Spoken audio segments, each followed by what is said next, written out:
또한 말세를 만난 우리에게 경계로 기록하였느니라.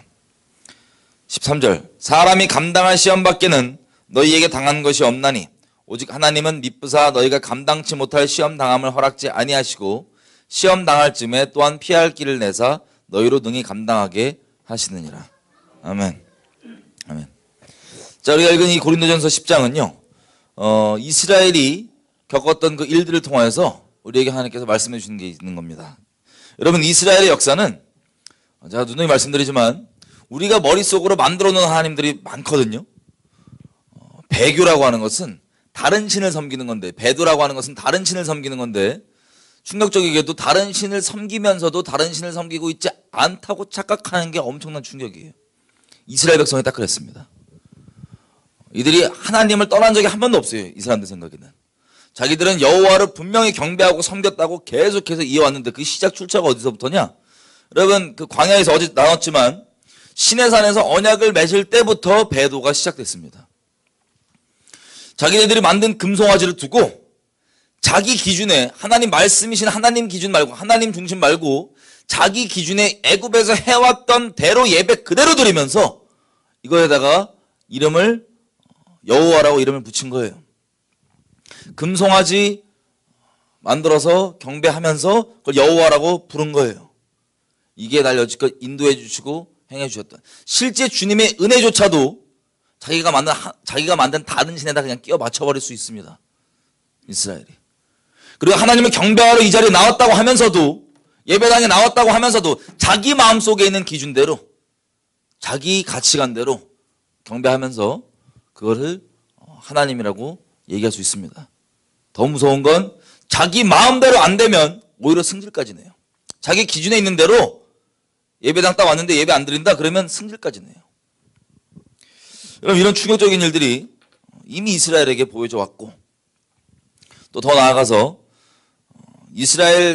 이렇게 했던 이스라엘이 결국에는 광야를 40년 돌고 하나님께 감사하지 않고 순종하지 않고 원망하고 자기 육적인 대로 추구하다가 40년 뺑뺑이 돌다가 못 들어갔죠.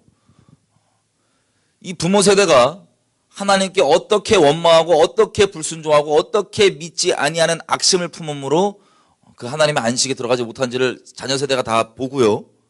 그 다음에 40년을 돌면서 자녀 세대들 마음에 어떤 마음이 들었을까요? 이런 마음이 들었습니다. 부모를 원망하지는 않았겠지만, 하나님 말씀 때문에 당연히 원망하지는 않았겠지만 하나님 앞에서 자기들이 하나님을 똑바로 믿어야겠다 아니면 막 믿어야겠다고 생각했을까요? 똑바로 믿어야겠다고 아주 결심에 맹세를 했을 겁니다. 내적으로 하는 거에 관계해서. 절대로 나는 하나님을 그렇게 원망하거나 불순종하지 않고 다른 신들, 우상들 섬기지 않고 주님만 순결에 따르겠다라고 마음에 다짐을 그렇게 했던 세대가 바로 가나안 땅 들어가던 세대였습니다. 가나안 땅 들어가고 그 결심을 했던 가나안 땅 들어갔던 세대가 전쟁 승리 후에 나머지 하나님께서 조금 남겨놓으신 부분이 있죠. 주님이 크게 은혜로, 이거 전적인 하나님의 전쟁은 여호와께 달렸기 때문에 하나님의 전적인 은혜입니다. 사람의 힘으로 할 수 있는 수준의 전쟁이 아니라 하나님의 방법으로, 하나님께 순종함으로 큰 승리를 주시고, 그 다음에 조금 누룩처럼 우리의 그 의지가 실제 하나님께 부합하고 합당한지 우리 스스로 하나님께 시험받고 확인하기 위해서 하나님께 좀 남겨놓으신 그 누룩들을 스스로 치우도록. 그리고 사사기 1장부터 보면요, 내용이 이렇습니다. 전쟁을 치우는데 지목해서 누가 나머지 육적으로 보니까 세 보이는 거 저거 어떻게 누가 먼저 쳐들어갈까?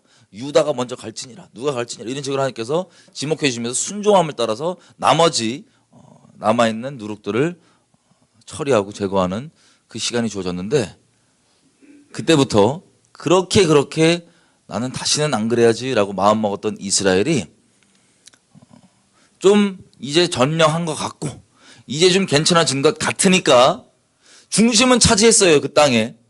잘 들으셔야 됩니다. 중심은 차지했습니다.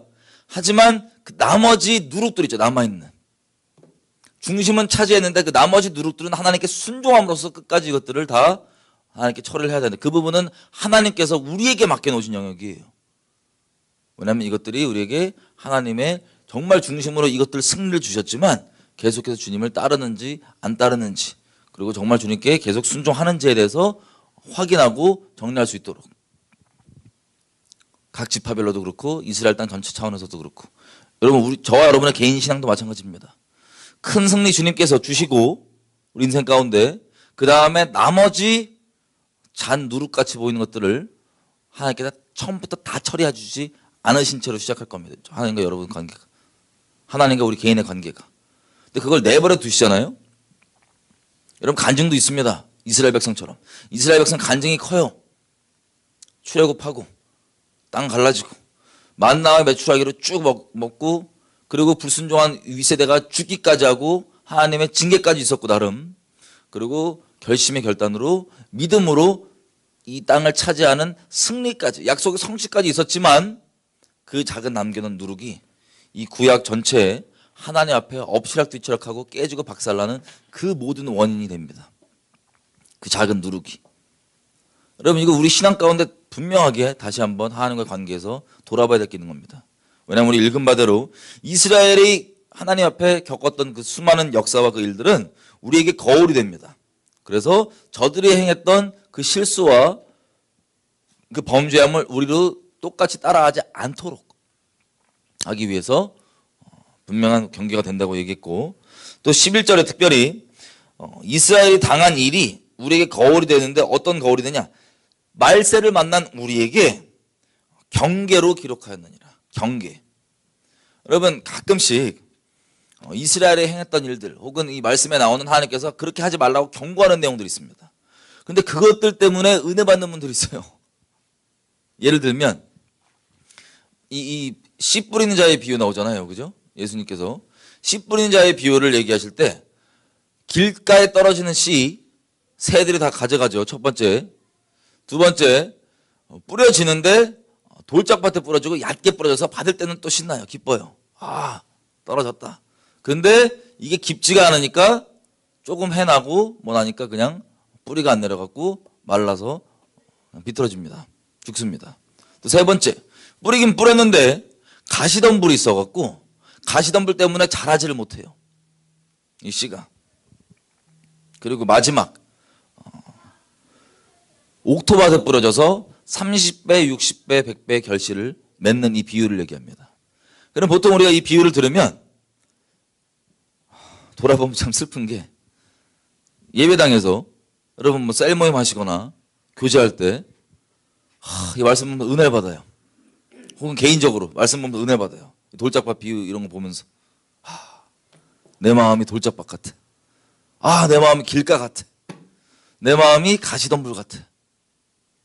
여러분 잘 들으셔야 돼요. 그 상태에 머물러 계신다면 여러분 열매 맺지 못하는, 요한복음 15장에 의하면 열매 맺지 않은 가지는 하나님께서 꺾어서 다가 모아서 불에 사르느니라. 지옥 가신다는 소리예요. 이해가 되세요? 열매 맺지 못하는 여러 이유가 있지만 이 열매 맺고 30배, 60배, 100배 열매 맺는 것 외에는 다 하나님께 합당치 않다는 소리인데, 자기 마음 여기 얘기 나왔다고. 난 돌짝밭이야. 나는 가시밭이야. 그걸로 은혜 받으시면 큰일 나는 거예요. 또 셀모임하거나 막 그 예배 모일 때 제가 깜짝 놀랐던 게, 하나님께 듣기는 많이 들어요. 뭐 이런저런 모양으로 하나님의 뜻이다. 하나님께 이렇게 말씀하셨다. 다 그렇게 얘기하고 다 이거 하나님 뜻인 것 같아. 다 그렇게 얘기하는데 그렇게 순종하는 사람은 희귀합니다. 희귀. 그 말씀 그대로 순종하는 사람은, 이건 아마 내일 저희가 자세히 볼 건데, 말씀 그대로 순종하는 사람은 희귀합니다. 다들 하나님이 만나주실 때까지 간증은 있는데 그 이후에 하나님과 순종하는 게 곧 하나님과 동행하는 건데, 그 순종해서 하나님과 동행하는 간증은 거의 희귀합니다.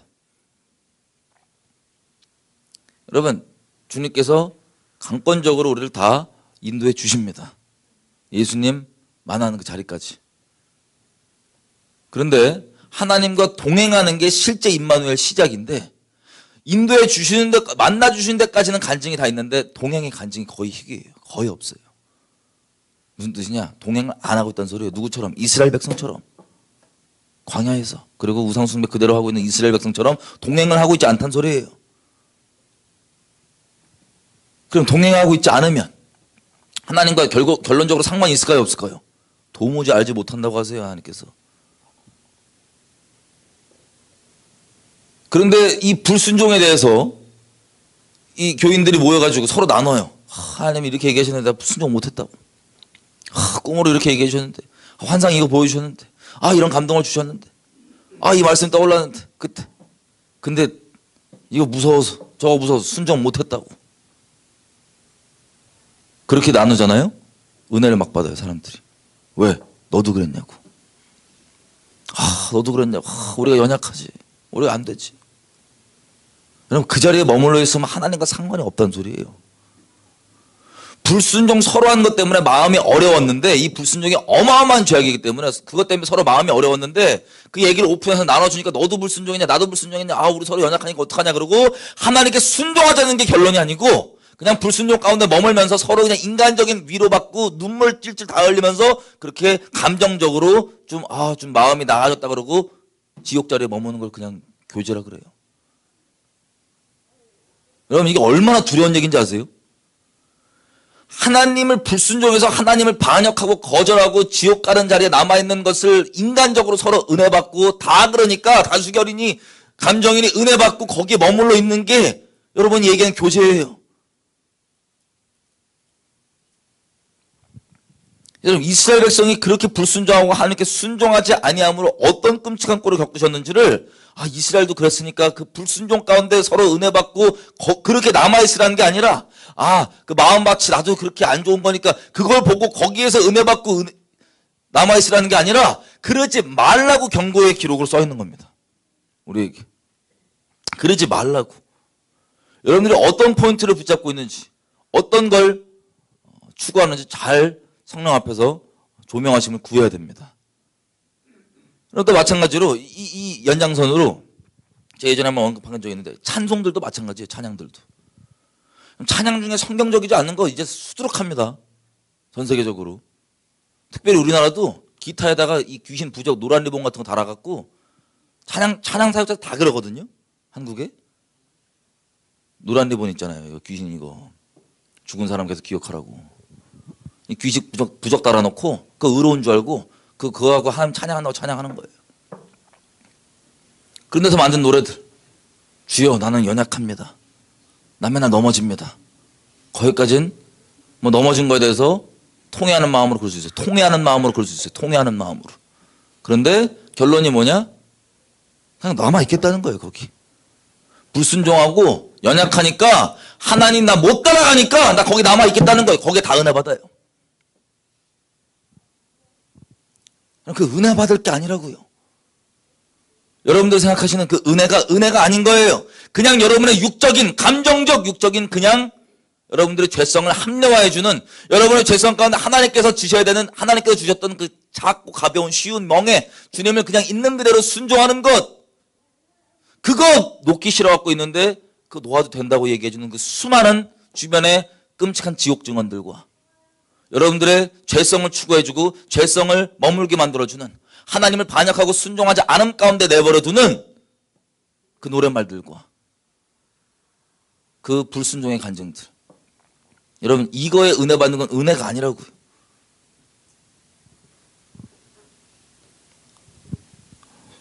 너무 끔찍합니다. 이게 교제라는 모양으로, 이게 은혜라는 모양으로 돌아다니는데 그게 은혜가 아니라고요. 어제 우리 잠깐 봤죠? 하나님께서 우리를 용서해 주시고, 하나님께서 우리 죄를 용서해 주시고, 말씀에 의하면 우리가 구원받을 수 있는 자가 아닌데, 이 율법의 모든 요구들과 이 말씀에 의하면 우리가 구원받을 수 있는 자가 아닌데 하나님께서 우리를 건져주시기 위해서 어떤 대가를 지불하셔야만 하는지. 이미 그 대가는 지불됐습니다. 2000년 전에. 하지만 하나님의 영광을 알고 하나님께서 은혜를 베푸신 자들에게는 계속해서 그 영광 가운데 머물게 하시면서 더더욱 주님께 순결하게 나가고 더더욱 하나님을 경외하게 만들고 하나님의 마음을 알며 주님을 더 깊게 사랑하게 만들어지는 영적 부익부 빈익빈이 확실합니다. 하나님 나라는. 여러분, 이스라엘이 그랬던 거예요. 그 시대 때. 이렇게 불순종하고 완악하고 하나님께서 크게 가나안 땅까지 출애굽시켜 주시고 홍해를 가르면서 세례식까지 시켜주시고 세례까지 받은 거예요. 세례식까지 시켜주시고 그 다음에 인생 가운데 어떻게 인도하셨는지 공급자 되시고 인도자 되신 하나님의 간증까지 다 했는데 불순종의 연속이었어요. 그걸 배우라는 게 아니에요. 인도하심이 있고 나 이런 공급하심이 있다, 은혜가 있다, 감사한 일인데요. 하나님께서 은혜 베푸시고 저와 여러분을 불쌍히 여겨주신 것 자체 너무 감사한데 그거에 대한 결론이 불순종이냐 아니냐가 우리에게 맡겨진 겁니다. 그리고 그 광야의 세대가 부모 세대를 안 본받고 하나님 순종하겠다고 그렇게 결심을 다짐하고도 그 믿음의 승리를 다시 하고도 또 수두룩하게 넘어지기 시작했던 게 어제 우리가 봤던 사사기. 그 난리를 치는 거야, 하나님 앞에서. 그 난리를 치는 거예요. 하나님께 순종하는 것이 복이고 하나님께 불순종하는 것이 저주입니다. 그 선택은 우리에게 맡겨놓으신 거예요. 여러분 스스로 이렇게 생각하실 분 있습니다. 하나님 너무 순종하라는 거 너무 힘들어요. 여러분 스스로 속이는 거고 여러분 거짓말을 믿고 계신 거예요. 왜냐하면 예수님은 내 멍에는 쉽고 가볍다고 하셨고 여기 보면은 아무리 시험이 여러분 인생 가운데 와도 감당할 시험밖에는 허락지 아니하시고 감당할 수 없는 시험 허락지 아니하시고 그리고 그 시험을 당할 쯤에 피할 길을 내주신다고요? 안 내주신다고요? 감당하게 해주신다고요.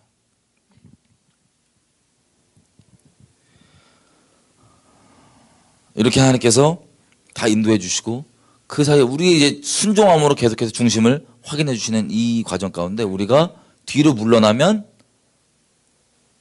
안 됩니다. 어떤 핑계도 뒤로 물러날 수가 없습니다. 이스라엘은 그랬던 거예요. 여러분 그걸 본받으면 안 됩니다. 사사기를 보면서 다른 것에 은혜 받으시면 안 됩니다. 이런 죄악 가운데서 하나님 긍휼을 베풀어 주셨구나 해서 내가 죄악 가운데 있어도 괜찮다는 게 아니라 하나님께 순종하는 자리로 나와야 된다는 겁니다. 어떤 사람은 잘 들으세요. 하나님께서 오래 참아주시고 긍휼히 여기는 것이 자기의 죄성을 위한 핑계거리로 삼는 완전 돌아올 수 없는 저주의 길로 쭉 갑니다. 하지만 성경에 기록되어 있는 이스라엘의 행적과 큰 행적과는 다르게 하나님의 은혜를 알고 정말 성령의 인도하심을 받는 자들은 그 은혜를 알고 감사하면서 순종하는 자리 가운데 나아갑니다. 여러분들은 그 순종하는 자리 가운데 나아가는 분들이었으면 좋겠어요. 이렇게 그 조금 남겨놓은 것들 하나님께서 말씀하신 것 디테일하게 하나씩 들어가면서 순종하면서 가야 되는 그것들을 처리 안 하고 그냥 가나안 땅 주셨으니까 나 뭐 만나 주셨으니까 이런 채로 널브러져 있다. 그러면 이스라엘이 어떻게 됩니까? 사사기 그 난리를 치고 이제 눈에 보이는 왕 세워달라고 막 사무엘한테 그러다가 왕이 세워집니다. 그 왕도 제가 어제 간략히 말씀드렸지만 하나님 앞에 불순종하고 하나님께 온전히 있지 않음으로 그 모든 기름 부음과 은사 있고 직분이 있으면 뭐합니까? 귀신들로 살다가 그냥 자살해요. 그것도 하나님께서 부리시는 귀신. 이것도 나중에 자세히 볼 겁니다. 여호와께서 부리시는 악신 귀신들 거기에 있다가 자살로 인생 끝냅니다. 여러분의 직분 그게 보장해 주지 않고요. 여러분들의 기름 부으심이 있냐 없냐 그것도 보장이 안 돼요. 여러분들의 은사 있냐 없냐 사울도 다 예언했죠. 은사 있냐 없냐 이게 보장이 안 돼요. 여러분 인생 가운데 승리의 간증이 있냐 없냐 그것도 보장이 안 돼요. 왜냐하면 하나님과의 관계는 현재 진행형이기 때문에 영원토록 지금 내가 순종하는 자리에 있냐 없냐. 그리고 사무엘을 만났다. 사무엘이 나에게 책망까지 했다. 사무엘에게 말씀을 들었다. 하나도 안 중요해요. 그 말씀을 누구에게 들었던 그 하나님께 온 말씀을 가지고 회개하고 순종했냐 안 했냐가 중요한데 이게 빠져 있는 거예요. 그 대놓고 알려주셔도 깨달아도 여러분 제가 눈에 말씀드립니다. 제발 이게 제가 아무리 얘기해도 눈이 가려지면 못 들어요. 제가 도울 수가 없어요. 이거에 대해서 어떤 죄악 가운데 있는지 깨닫게 되는 것에서 그치면 제일 비참하고 사울도 그런 거예요. 사울 왕도 그 귀신들로 살다가 죽던 그 사울 왕도 깨닫기까지 다 알고 있어요. 자기가 무슨 죄악 가운데 뭘 돌이켜야 되는지. 근데 안 돌이키면 그렇게 끝이라고요. 이렇게 집회를 하고 뭐 설교를 듣고 기도를 하고 뭘 말씀을 보고 뭘 하든 간에 하나님께서 여러분은 저와 여러분 가운데 중심의 죄에 돌이켜야 될 걸 조명해 주시는데 그걸 돌이키지 않는다. 그리고 하나님과 막 교리 싸움한다. 사울이 그랬던 건 사울이 이래요. 아니 이 정도면 순종 아니냐고. 이 정도는 순종 아닙니까? 뭘 더 바랍니까? 이거 순종한 건데 이거. 사무엘이 가서 그건 귀신 숭배라 그랬더니 그건 너무 사랑 없는 거 아니냐고. 그건 너무 사랑 없는 거 아니에요? 나 그래도 아예 불순종한 것보다 훨씬 낫잖아. 지 멋대로 하면서 하나님 말씀을 제끼고 지 멋대로 지 원하는 대로 하면서 그걸 책망해주고 하나님께서 그렇게 살기 위해서 뭐라 그러냐. 그 마지막 기회를 붙잡고 살라고 얘기해줘도 교리 논쟁하고 따지고 지 머릿속에 들어있는 하나님에 관한 지가 만든 하나님 이걸로 갖다 따지다가 하나님에 대해서 실제 말씀이신 하나님과 따지다가 비참하게 지옥 가는 수두룩한 거예요. 전 세계에. 여러분 여러분들은 한 분도 그런 비참한 지경 가운데 있지 않으시길 바랍니다. 제발 부탁드리는 거지. 제가 뭐라 그런 차원이 아니라 제발 부탁드리는 거. 왜냐하면 제 주변에 안다고 하는 지인들부터 시작해서 이게 수두룩하게 거기서 그걸 알고 그 자리에 머물면서 지옥 가는 길을 택하는 수많은 걸 보는 건 마음이 쉽지가 않아요. 마음이 쉽지가 않아요. 찔러주실 때 돌이키지 않으면 거기 화에 맞아갖고 아무리 그 얘기도 더 이상 안 들어가요.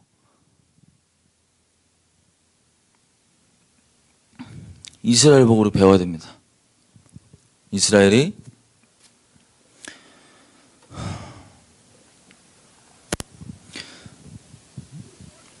그렇게 사울 왕 세워달라고 그렇게 해서 왕이 세워졌죠.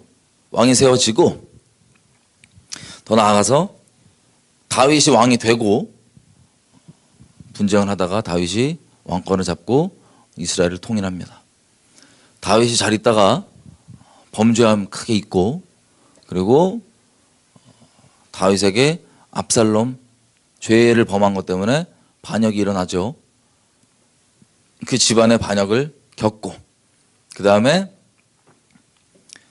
솔로몬이라는 아들이 나왔는데 이 아들은 조금 특별한 게 하나님께서 다윗에게 이렇게 약속하셨습니다. 여자의 후손 메시아가 니네 집안으로 나온다고 그 집안을 딱 지목해 주신 거예요. 메시아가 누구 집안으로 나오는지. 그것도 유다 중에서도 누구 집안으로. 유다 사람들이 많잖아요. 그죠? 다윗 집안으로 나온다고 딱 지목해 주신 거예요. 그래서 그 다음 나왔던 자식이 솔로몬이기 때문에 귀신들 입장에서도 그리고 영적인 세계에서도 천군 천사 볼 때도 천군 천사 아니죠. 이 귀신들 입장에서도 이제 긴장할 수밖에 없는 거예요. 혹시 여자의 후손일까 봐. 다윗의 자손이 이제 나오기 시작했잖아요. 솔로몬입니다. 하나님께서 태어날 때부터 사랑하시고 이름까지도 여디디아라고 사랑한다고 지어주시는데 잘 들으셔야 돼요. 저와 여러분 하나님 사랑하십니다. 사랑하시는데 그 사랑이 저와 여러분을 순종하는 자리 가운데 인도하는지 하나님께 아니면 그 사랑을 핑계로 여러분의 불순종 가운데 머물게 하는지 이게 사랑은 사랑이고 객관적인 팩트인데 이것과 별개로 우리가 어떤 상태와 어떤 결정을 하는지 우리에게 맡겨져 있는데 그것이 천국과 지옥을 나눕니다. 하나님이 여러분들을 안 사랑해서 지옥 가는 게 아니에요. 사람들이. 하나님을 안 사랑해서 지옥 가는 게 아니에요. 우리에게 자유의지를 맡겨놓으셨는데 그 사랑을 가지고 불순종의 핑계거리로 삼느냐 아니면 감사해서 순종하는 길로 나가느냐 이 선택은 우리에게 있다고요. 여디디합니다. 솔로몬이. 하나님의 은사를 주느냐 또 엄청난 은사를 주십니다. 지혜를. 다 이 주변 나라들이 다 와서 구경하고 칭송할 정도로 야 진짜 하나님 대단하다 라고 할 정도로 어마어마한 지혜를 주십니다. 국력도 있고요. 하나님이 주신 거죠. 또 마찬가지입니다. 하나님이 주신 그 은사와 그것도 내가 어떻게 그것을 받아들이냐가 엄청나게 차이가 나는데 솔로몬처럼 받아들이면 큰일입니다. 솔로몬은 인생 말년에는 아마 돌이킨 것 같은데 그러니까 마지막 진짜 말년에는 아마 전도서 쓰고 막 돌이킨 것 같은데 솔로몬의 인생을 쭉 보면 젊었을 때 그렇게 하나님께서 지혜를 주시고 큰 은사 주시고 사람들에게 칭송받고 쭉 가다 보니까 뭐합니까? 적그리스도의 예표예요. 솔로몬이. 배도하는. 어떻게 배도해서 주님 아닌 다른 것들을 하나님의 이름과 하나님의 지혜와 하나님의 은사를 가지고 다른 신들을 경배하는지 이것도 나중에 더 자세히 보겠습니다. 하나님이 그렇게 하지 말라고 했던 그 언약 결혼을 쭉 해갖고 아내 1000명 그것도 다 우상 숭배하는 결혼은요 언약 맺는다는 거예요. 결혼이 언약이에요. 그게 연합이에요. 근데 분명히 우상 숭배자들과 연합하지 말라고 그렇게 신신당부했는데 인간적인 방법으로 이렇게 해갖고 내가 저거 주변 국가들과 관계 잘 맺으면은 통치가 잘 돼요. 하나님을 의지하는 믿는 믿음으로 가는 게 아니라 지 방법으로 바꾼 거예요. 성령을 시작했다가 자기가 바꾼 거예요. 자기 합리화로. 그럼 사역도 교회도 여러분 개인 인생도 다 이렇게 갈 수 있습니다. 처음에 주님이 시작한 거 진짜 맞는데 간증도 다 있는데 중간에 믿음으로 계속 안 가고 자기 방법으로 바꿔버리고 시스템화 해버리고 뭐 해버리고 그러면 뭐 돌아가는 것 같고 하나님 섬기는 것 같은데 하나님 거기 없어요. 그래서 그 우상숭배자들 처음에는 나쁜 마음으로 한 게 아니에요. 잘 들으셔야 돼요. 이 하나님의 말씀을 어기면서도 인간적으로는 나쁜 마음이 아닙니다. 근데 인간적인 것 자체가 사탄적인데 나중에 보겠지만 베드로한테 그러잖아요. 사람의 일을 생각한 걸 주님이 사탄아 물러가라고 할 정도입니다. 사람의 일, 사람 기준의 생각, 인간적인 거. 그 인간적인 건요 사람들이 감동받고 눈물까지 흘릴 수 있다는 거예요. 그걸 은혜라고 생각해요 사람들이. 인간적인 걸. 인간적인 건 곧 사탄적인 겁니다. 죄성에 대한 겁니다. 하나님의 길에 상관없이. 그거 은혜 받으시면 안 됩니다. 베드로가 예수님 말렸을 때도요. 십자가 지신다고 딱 얘기하니까 베드로가 말렸죠. 그때 인간적인 사람들은 은혜 받아야 돼요. 왜냐하면 인간적으로 예수님 살리겠다는 거거든요. 예수님 죽지 말라 그러는 거거든요. 그 끔찍한 저주의 길로 가지 말라고 말리는 거거든요. 사랑하는 제자가 인간적인 마음으로. 여기에 은혜 받는 거예요 사람들 우리가. 근데 이건 사탄적인 겁니다. 여러분 사탄한테 은혜 받으면 어떻게 되는 줄 아세요? 사탄을 따르게 됩니다. 그게 선하게 여겨지게 됩니다. 이래서 다 배도하는 거예요 전 세계적으로.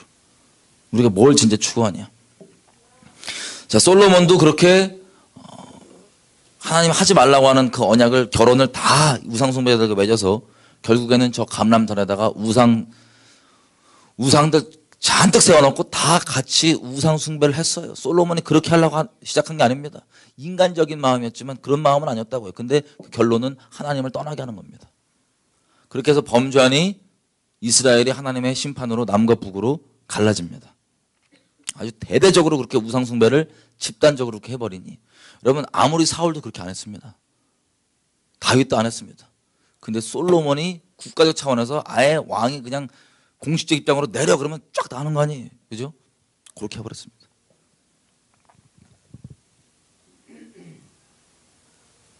남과 북으로 갈라져요. 북이스라엘은 시작부터 우상 숭배하는 국가로 시작했습니다. 금송아지. 그리고 남유다가 잘나서가 아니라 하나님께서 다윗에게 하신 그 약속 때문에 국가적으로 하나님과 이스라엘이 맺었던 그 언약을 남유다로 하여금 이어가게 해주셨습니다. 그러면 둘이 어떻게 통일되냐? 나중에 자세히 보겠지만 에스겔서 37장 19절 보면 피지 마세요. 두 막대기 남유다와 북이스라엘 두 막대기가 남유다의 북이스라엘 막대기가 접붙여져서 속하게 되어서 하나 되게 하는 겁니다. 왜? 남유다건 북이스라엘이건 어디에 순복하느냐? 하나님의 언약에 순복하는 거예요. 그러면 남유다가 이걸 이어가고 있기 때문에 거기에 접붙여져서 같이 가는 게 하나님께서 기대하셨던 통일이었습니다. 근데 북이스라엘은 하나님이 아무리 엘리야부터 시작해서 수두룩한 선지자들을 보내줘도 우리가 이렇게 착각하거든요. 이 시대에 하나님께서 그런 성경에 나와 있는 이런 엘리사, 엘리야 이런 선지자 보내주면 나 그 사람 만나면 회개하겠지. 예수님이 직접 와서 얘기하면 나 회개하겠지. 세례 요한이 나타나면 회개하겠지. 안 해요. 안 해요. 오히려 핍박할 겁니다. 그때도 그랬고 지금도 그렇고 동일한 거예요. 계속. 예수님이 이 땅 계셨을 때도 수많은 영혼들 만났지만 회개하는 사람이 있고 안 하는 사람이 있습니다. 양심의 극한으로 찔려도 회개하는 사람이 있고 안 하는 사람이 있습니다. 회개 안 하는 그 입장, 찔리는 것까지 다 간다니까요. 너무 찔렸어. 거기서 그치면 여러분 제일 불쌍한 영혼입니다. 돌이켜야 되는 거예요. 그 우리에게 맡겨놓으신 거예요. 돌이키는 거. 우리 의지. 자, 그래서 남북 갈라치고 수두룩한 선지자를 보내줘도 어떤 일이 벌어집니까? 이세벨, 아합 왕 때 이세벨이 시집 와서 아예 그냥 악독에 악독을 더해서 선지자들은 이제 다 죽여버려요. 선지자들 다 죽여버리는데 여러분 그 선지자들이 죽여버리니까 아예 선지자 타이틀이 사라졌을까요? 아니면 남아있지만 배도한 선지자들이 남아있을까요? 배도한 놈들이 400명 넘게 남아있습니다. 여러분 이 시대 가운데 말씀 그대로 증인되고 말씀 그대로 전하지 않고 주변 관계 때문에, 사역 관계 때문에, 뭐 세상 법 때문에, 뭐 정부 핍박과 뭐 때문에 있는 그대로 전하지 않는다. 다 타협한 거짓 선지자들이에요. 타이틀이 중요한 게 아니고 말씀 그대로 전하냐 안 전하냐가 제일 중요한데, 그럼 이것도 찾아보기 거의 희귀합니다. 전 세계적으로. 항상 같아요. 슬프게도.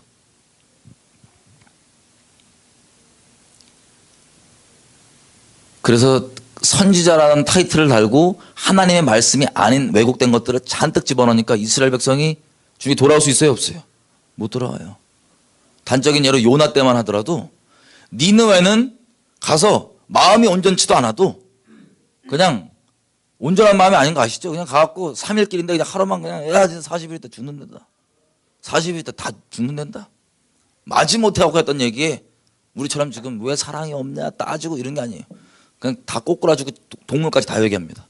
금식으로 왕부터. 여러 이유가 있고 근본적으로 하나님의 은혜이지만 조금 더 사회적인 상태를, 사람들의 마음 상태를 조금 더 살펴보자면 하나님의 이름으로 들어와 있는 거짓말이 없는 거예요. 여호와의 이름으로 와 있는 왜곡되어 있는, 하나님의 말씀 왜곡해서 들어와 있는 그 말들이 선점되어 있지 않기 때문에 그냥 얘기하고 기본적으로 갖고 있는, 원래요 이 시대가 워낙 지금 폐역하고 하나님께 막 나가서 그렇지 원래 하나님 안 믿는 분들도 하나님 두려워했습니다. 원래. 저 어렸을 때만 기억해봐도요, 그냥 TV에서 영화 뭐 666 이런 거 하잖아요. 그럼 다음날 누가 성경 들고 오면 다 무서워서 막, 저 어렸을 때만 하더라도 뭐 하나님을 기독 신앙이 있냐 없냐 이거 상관없어요. 그냥 성경 가지고 여기 666 있다는 거 자체만으로 엄청나게 두려워했어요. 사람들 다 어렸을 때. 그게 귀신 따르고 예수님 모르는 사람도 그 경외함이 기본적으로 돼 있어야 되는데 니느웨 사람처럼 누구만 없냐? 이스라엘만 없어요. 왜? 하나님의 이름으로 들어온 수많은 다른 말들이 있어서 다른 하나님의 마음속에 만들어져 있으니까 하나님은 얼마나 방자히 여기는지. 그래서 오죽하면 하나님께서 선지서에 계속해서 이 얘기를, 네가 남유다에게 네가 저 끌려간 북이스라엘보다 훨씬 악독하고, 그리고 네가 저 멸시하는 이방인보다 내 앞에서 너희가 이방보다 훨씬 더 악독하다고 얘기하는 게 그게 실제입니다. 그것들을 다 하나님께서 주셨던 그 수많은 말씀들은 다 버리고 자기 죄성에 맞는 많은 선생들을 두어서 죄성에 맞는 말만 차곡차곡 마음속에 집어넣었고 성경에 말하는 하나님과 다른 하나님의 마음속에 잔뜩 있는 거예요. 누구에게? 하나님의 백성이라 그러는 이스라엘에게. 세상 사람들은 오히려 전도하기 쉽다니까요. 세상 사람 전도하면 다른 선지식이 잘못된 게 들어오는 게 없기 때문에 들어가는 대로 말씀 그대로 쑥쑥 들어가고 하면 경향 가운데 쫙 가요. 근데 누가 이걸 반역하고 싫어하느냐? 하나님의 백성이라고 하는, 예배당에 있다고 하는 우리가 싫어하는 거예요. 내 죄성 잘 오냐 해주고 합리화해줬던 내가 만든 하나님 잔뜩 있는데 그거 아닌 거 다른 거 갖고 오니까 저 안 믿는다고, 이단이라고. 말씀에 그렇게 써 있어도 말씀이 기준이 아니니. 내 죄성과 내 죄성 합리화해줬던, 내가 은혜라고 얘기했던 그 귀신 은혜, 그게 기준이니. 내가 경험한 거랑 다르다고. 왜? 너는 하나님을 경험한 적이 없으니까. 하나님과 동행하고 있지 않으니까. 또 따질 수도 있어. 만난 적이 있을 수 있지만 다시 변질될 수 있다니까요.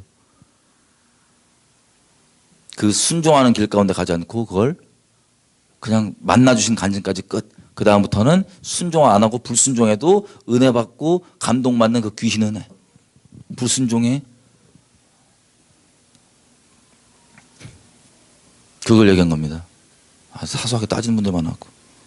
이런 걸 이걸 딱 파악하고 가면 되는데 무슨 말인지 막 따지고 나 지금 불쌍한 년도 많습니다. 자, 이스라엘이 이렇게 가다가 북이스라엘은 결국에 그렇게 돌아오지 않고 그 변질된 거짓 선지자들. 여러분 이세벨 앞에서 같이 밥 먹고 했던 이 선지자들이 바알 선지자, 아세라 선지자 이렇게 부르는데 이들이 처음부터 바알과 아세라 선지자 아니었던 분들도 많을 겁니다. 그 중에서.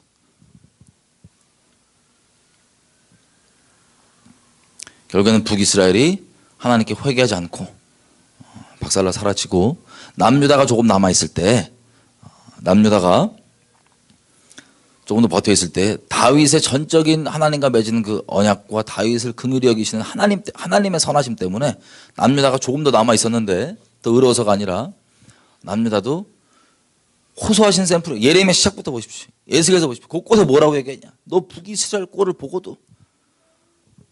그리고 저들이 그냥 겪은 게 아니라 성경에 기록되어 있는 대로 겪은 것을 보고도 어떻게 네가 그럴 수가 있냐. 돌이켜라.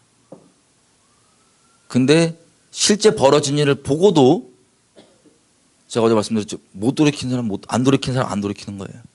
여러분 우리 대한민국 사람들이잖아요. 미국에 나와서 국적 다르실 수 있지만 어떻게 쉽게 적용해 볼 수 있냐면 우리가 계속 보겠지만 북한과 대한민국 여러분 우리는 이미 언약에 기록되어 있는 저주대로 그걸 겪고 있어요. 지금 이미 그걸 보면 내가 주님께 똑바로 돌아가야겠다라고 마음을 먹는 게 정상일 것 같잖아요. 그죠? 그런 사람이 정말 희귀해요. 정말 희귀해요. 제 주변에 지인들이라고 같이 예배 드렸던 사람들 중에서도 상당수 대부분은 후두로 다 떨어져 갑니다. 알고도 자기 죄성 안 버리는 거예요. 알고도 정욕 추구, 알고도 음란 추구 안 버리는 거예요. 온갖 미사여구 갖다 붙여갖고 포장해갖고. 그런 거 보는 게 마음이 쉽지가 않다고요. 제가 얘기해주고 기도해주지만 선택은 개개인들이 하는 거니까 제가 어떻게 할 수가 없어요. 팔만 동동 구릅니다.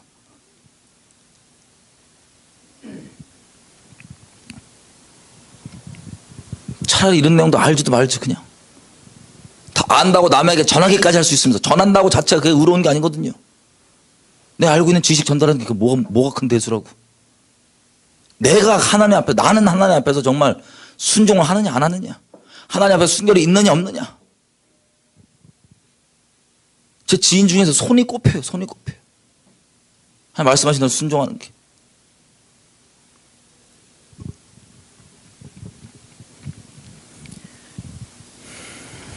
그렇게 남유다도 마지막 버티다가 끝까지 안 듣고. 왜? 다른 하나님이 너무 많거든요. 이스라엘한테. 그렇게 얘기를 하고 책망을 해줘도 이스라엘이 안 들어요. 왜? 그런 하나님이 아니라는 거예요. 예레미야 네가 말하는, 에스겔 네가 말하는 그런 하나님이 아니라는 거예요. 하나님은 소시적 애호자시고 설마 노를 한없이 하겠느냐. 이거 가지고 바알 숭배라 그러고 진멸한다 그러는데 그런 하나님이 아니라고. 그리고 그 설령 바알 숭배라 치자. 다 하는데 다 심판받는 거예요. 노아의 8식구 빼놓고 전 수십억 인류 다 지옥 간 것처럼 다 심판받는 거예요. 진리는 다스결이 아닙니다. 한 명이 동의하냐, 두 명이 동의하냐, 한 명도 동의하지 않느냐 상관없이 하나님의 말씀은 진리입니다. 제가 어제도 말씀드렸죠. 사람 기준을 못 벗어난다고 사람들이.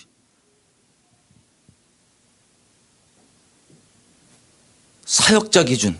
이 사역자 얘기하고 저 사역자 얘기했는데 누가 맞냐. 둘 다 상관없어요. 하나님 말씀만 맞아요.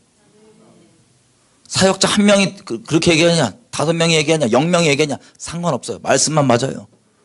근데 말씀 보고 말씀만 따르는 게 아니라 말로는 말씀하지만 전부 다 사람 기준, 단체 기준 이렇게 돼 있으니까 이 사람의 미혹에 휘둘려 갖고 어떤 사역자가 똑바로 얘기해도 누룩이 있을 수도 있잖아요. 그죠? 말씀 그대로 봐야 되는데 사람 기준으로 그냥 제가 말하면 무조건 다 맞는다고. 얘가 말하면 맞냐고. 사람이 맞냐 틀리냐 기준이지 말씀이 그분에게 맞냐 틀리냐 기준이 아니에요. 말로는 말씀이 기준이라고 얘기하지만 다 사람 미혹 가운데 붙잡혀서 제가 이거 아무리 말씀드려도 이걸 이해도 못해요. 무슨 뜻인지. 사람과 단체의 프레임을 벗어나서 말씀 그대로 봐야 되고 모든 사역자 모든 단체는 말씀을 따라야 되는 거지 누가 맞냐 틀리냐가 아니에요. 모든 사역자들은 말씀에 종이어야 합니다. 모든 단체는 말씀에 종이어야 합니다. 말씀만 맞고 말씀만 봐야 되는데 그냥 사람이 기준이니까 왜 저 사람 얘기했는데 왜 이 사람 얘기 안 하고 나면 어떡하라고요.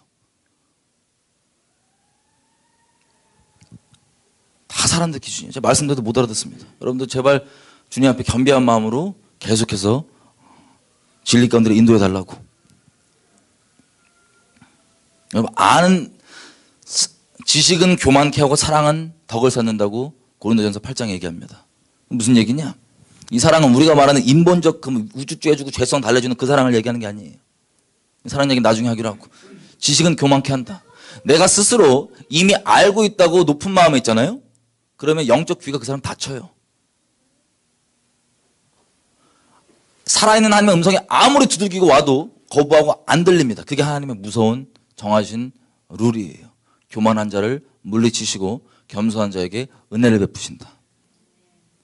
마음속에 잔뜩 만들어 놓은 하나님 있고 세상에 온갖 학문과 심지어 신학 타이틀을 달고 있는 것도 있어요. 온갖 프레임들을 가지고 자기가 상상해 놓은 자기 죄성 적당히 합리화해 주는 거룩하지 않은 이상한 하나님, 말씀과 다른 하나님 만들어 놓고 하나님께서 말씀으로 두들겨 주셔도 자기가 이미 알고 있는 다른 하나님의 지식 이거 높에 딱 갖고 다 거부하는 이 비참한 꼴이 있던 게 이스라엘 백성이었습니다. 아무리 하나님께서 예레미야를 통해 얘기해 주셔도 다 거부해요. 그런 하나님 아니란 거예요.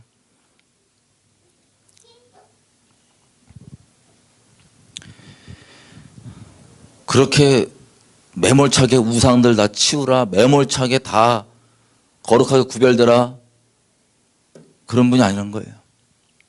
적당히 사랑이시기 때문에 적당히 죄도 좀 섞여도 너무 안 그러시고,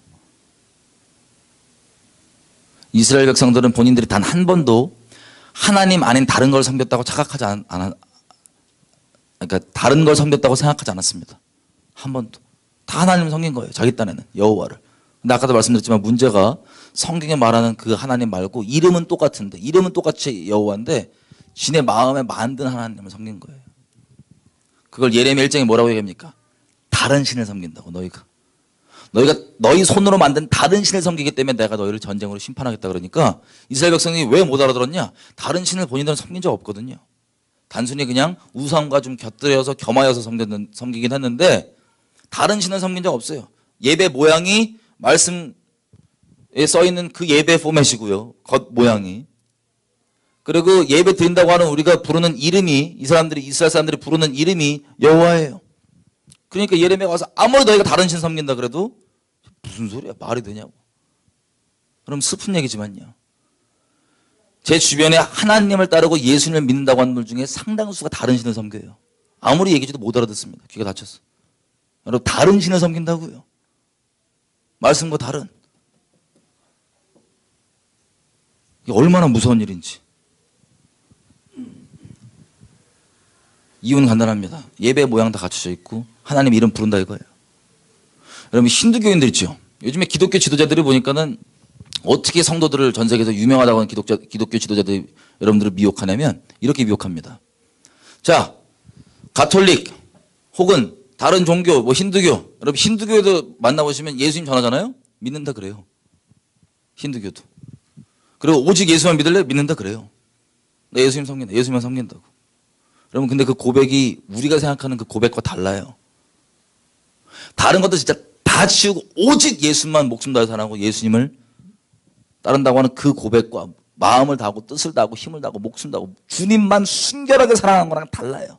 얼마나 음란한 마음이냐면 수많은 것 중에 하나로 섬기는 거예요. 그냥 전혀 부담이 없어요. 수많은 신 중에 하나로. 가톨릭도 마찬가지입니다. 나중에 확인해 보겠지만 가톨릭도 아예 법적으로 공식 입장이 성인, 본인들이 정한 성인 있죠. 성인, 세인트. 이거 시체 경배까지도 아예 있어요. 공식적인 법으로.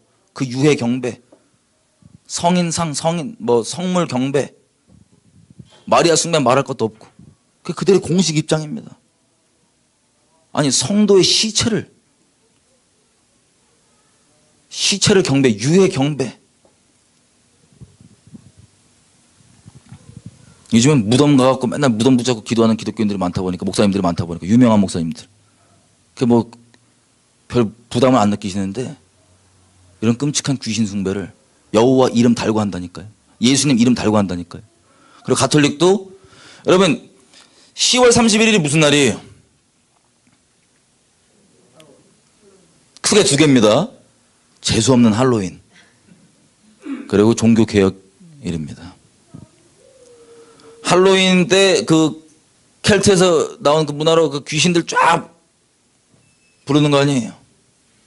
여러분, 그 다음 날이 뭔지 아세요? 천주교에서 성인들 기념일입니다. 누구? 그 귀신들. 전날 다 불러왔던 그 귀신들. 그래서 실제 이 천주교 어설프게 왔다 갔다 하는 사람들 말고, 여러분 이슬람도 똑바로 안 믿고 어설프게 믿는 사람들은 이 WCC 스타일로 믿는 거예요. 당연히 좋은 게 좋은 거야. 우린 평화 하나. 근데 코란을 말씀 그대로, 그 코란 말씀도 아니죠. 그 잡소리. 코란 말 그대로 믿는 이슬람 교도가 있다. 우리 죽여요. 어설프게 믿어서 그런 거예요. 가톨릭도 마찬가지입니다. 어설프게 믿는 사람들 똑바로 믿는다. 정말 무서운 분들입니다. 그리고 가톨릭들도 저 표적과 기적이 일상에 있는 거 아세요? 우리보다 좀 심해요. 묵주기도 길게 하면 촛불 막 이렇게 올라가고 막 그래요. 마리아 맨날 보이고 맨날 등장하고 마리아. 그냥 일반 가톨릭 중에 그래도 기도 좀 한다고 하는. 불 막 이만큼 올라가고 촛불 맨날 묵주기도 하면. 그런 표적과 기적들이 체험하면서 이들이 살아요. 마리아. 근데 그분들이 오직 예수라고 고백한대요. 그럼 그분들이 고백하는 오직 예수는 우리가 고백하는 거랑 다르다고 제가 말씀드렸죠. 수많은 자기들이 숭배하는 성인들, 여러분 성인 숭배를요, 이분들이 실제로 깊게 들어가면 어디가 아플 때는 성 요셉에게 기도하고 무슨 요일에, 어디가 아플 때는 성 누구에게 기도하고 다 정해져 있어요. 그 성 누구가 뭐냐면 이름만 바뀌었지 그 바벨론에서 숭배하는 끔찍한 귀신들 있죠. 마치 그리스 로마 신화가 같은 영적 귀신들인데 이름만 문화별로 다른 것처럼 그 모든 이름들이 뭐로 바뀌었냐면은 성인이라는 이름으로 바뀐 거예요. 그게 가톨릭이에요. 그 귀신 숭배를. 근데 거기서 오직 예수라고 고백한다? 그게 무슨 소리냐? 오직 예수가, 여러분 가톨릭 제2계명이 우리는 다른 거 아시죠? 제2계명이 뭡니까? 우상, 아무 형상 만들지 말고 우상에게 절하지 말라고 하는 그 내용인데 그게 없어요. 왜?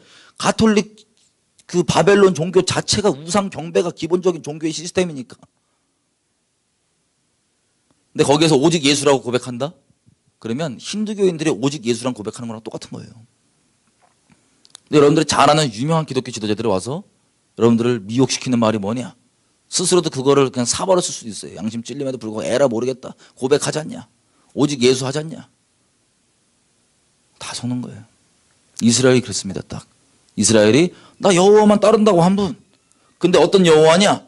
수많은 우상들을 허용해 주는 여호와예요. 성경이랑 다른. 그러면 이 얘기가 됐어요. 이제 다른 신을 다 섬기고 있다니까요.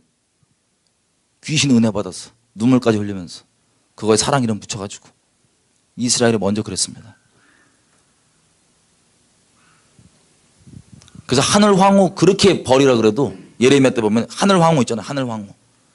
이게 지금 이름이 마리아인데 그렇게 버리라 그래도 이거 잘 숭배해야지 잘 먹고 잘 산다고. 심판을 받았습니다. 예레미야가 40년 동안 예언한 대로 심판이 쏟아져서 무시무시하게 눈앞에서 다 죽어나갔는데도 그 중에 하나님께서 특별한 은혜로 애굽으로 피해 있는 사람도 있었어요. 그 사람들 중에서도 하나님께서 통첩을 합니다. 예레미야를 통해서. 하늘 황후 숭배 그쳐라. 그 모든 우상들 버리고 내게 나아와라. 아니 그 심판을 겪고도 주님께 똑바로 가고 싶은 마음이 없어요. 그렇게 얘기했더니 남편이랑 상의해가지고 우리가 네 말 안 듣겠다 예레미야야. 우리 하늘 황후 계속 숭배할 거다. 거기에다가 끝까지 가도 작정하는. 여러분 이 무서운 일이요. 이스라엘에만 벌어지지 않고 전 세계적으로 지금 벌어지고 있는 거예요. 저는 날마다 이걸 체험하고 목도하고 있습니다. 날마다.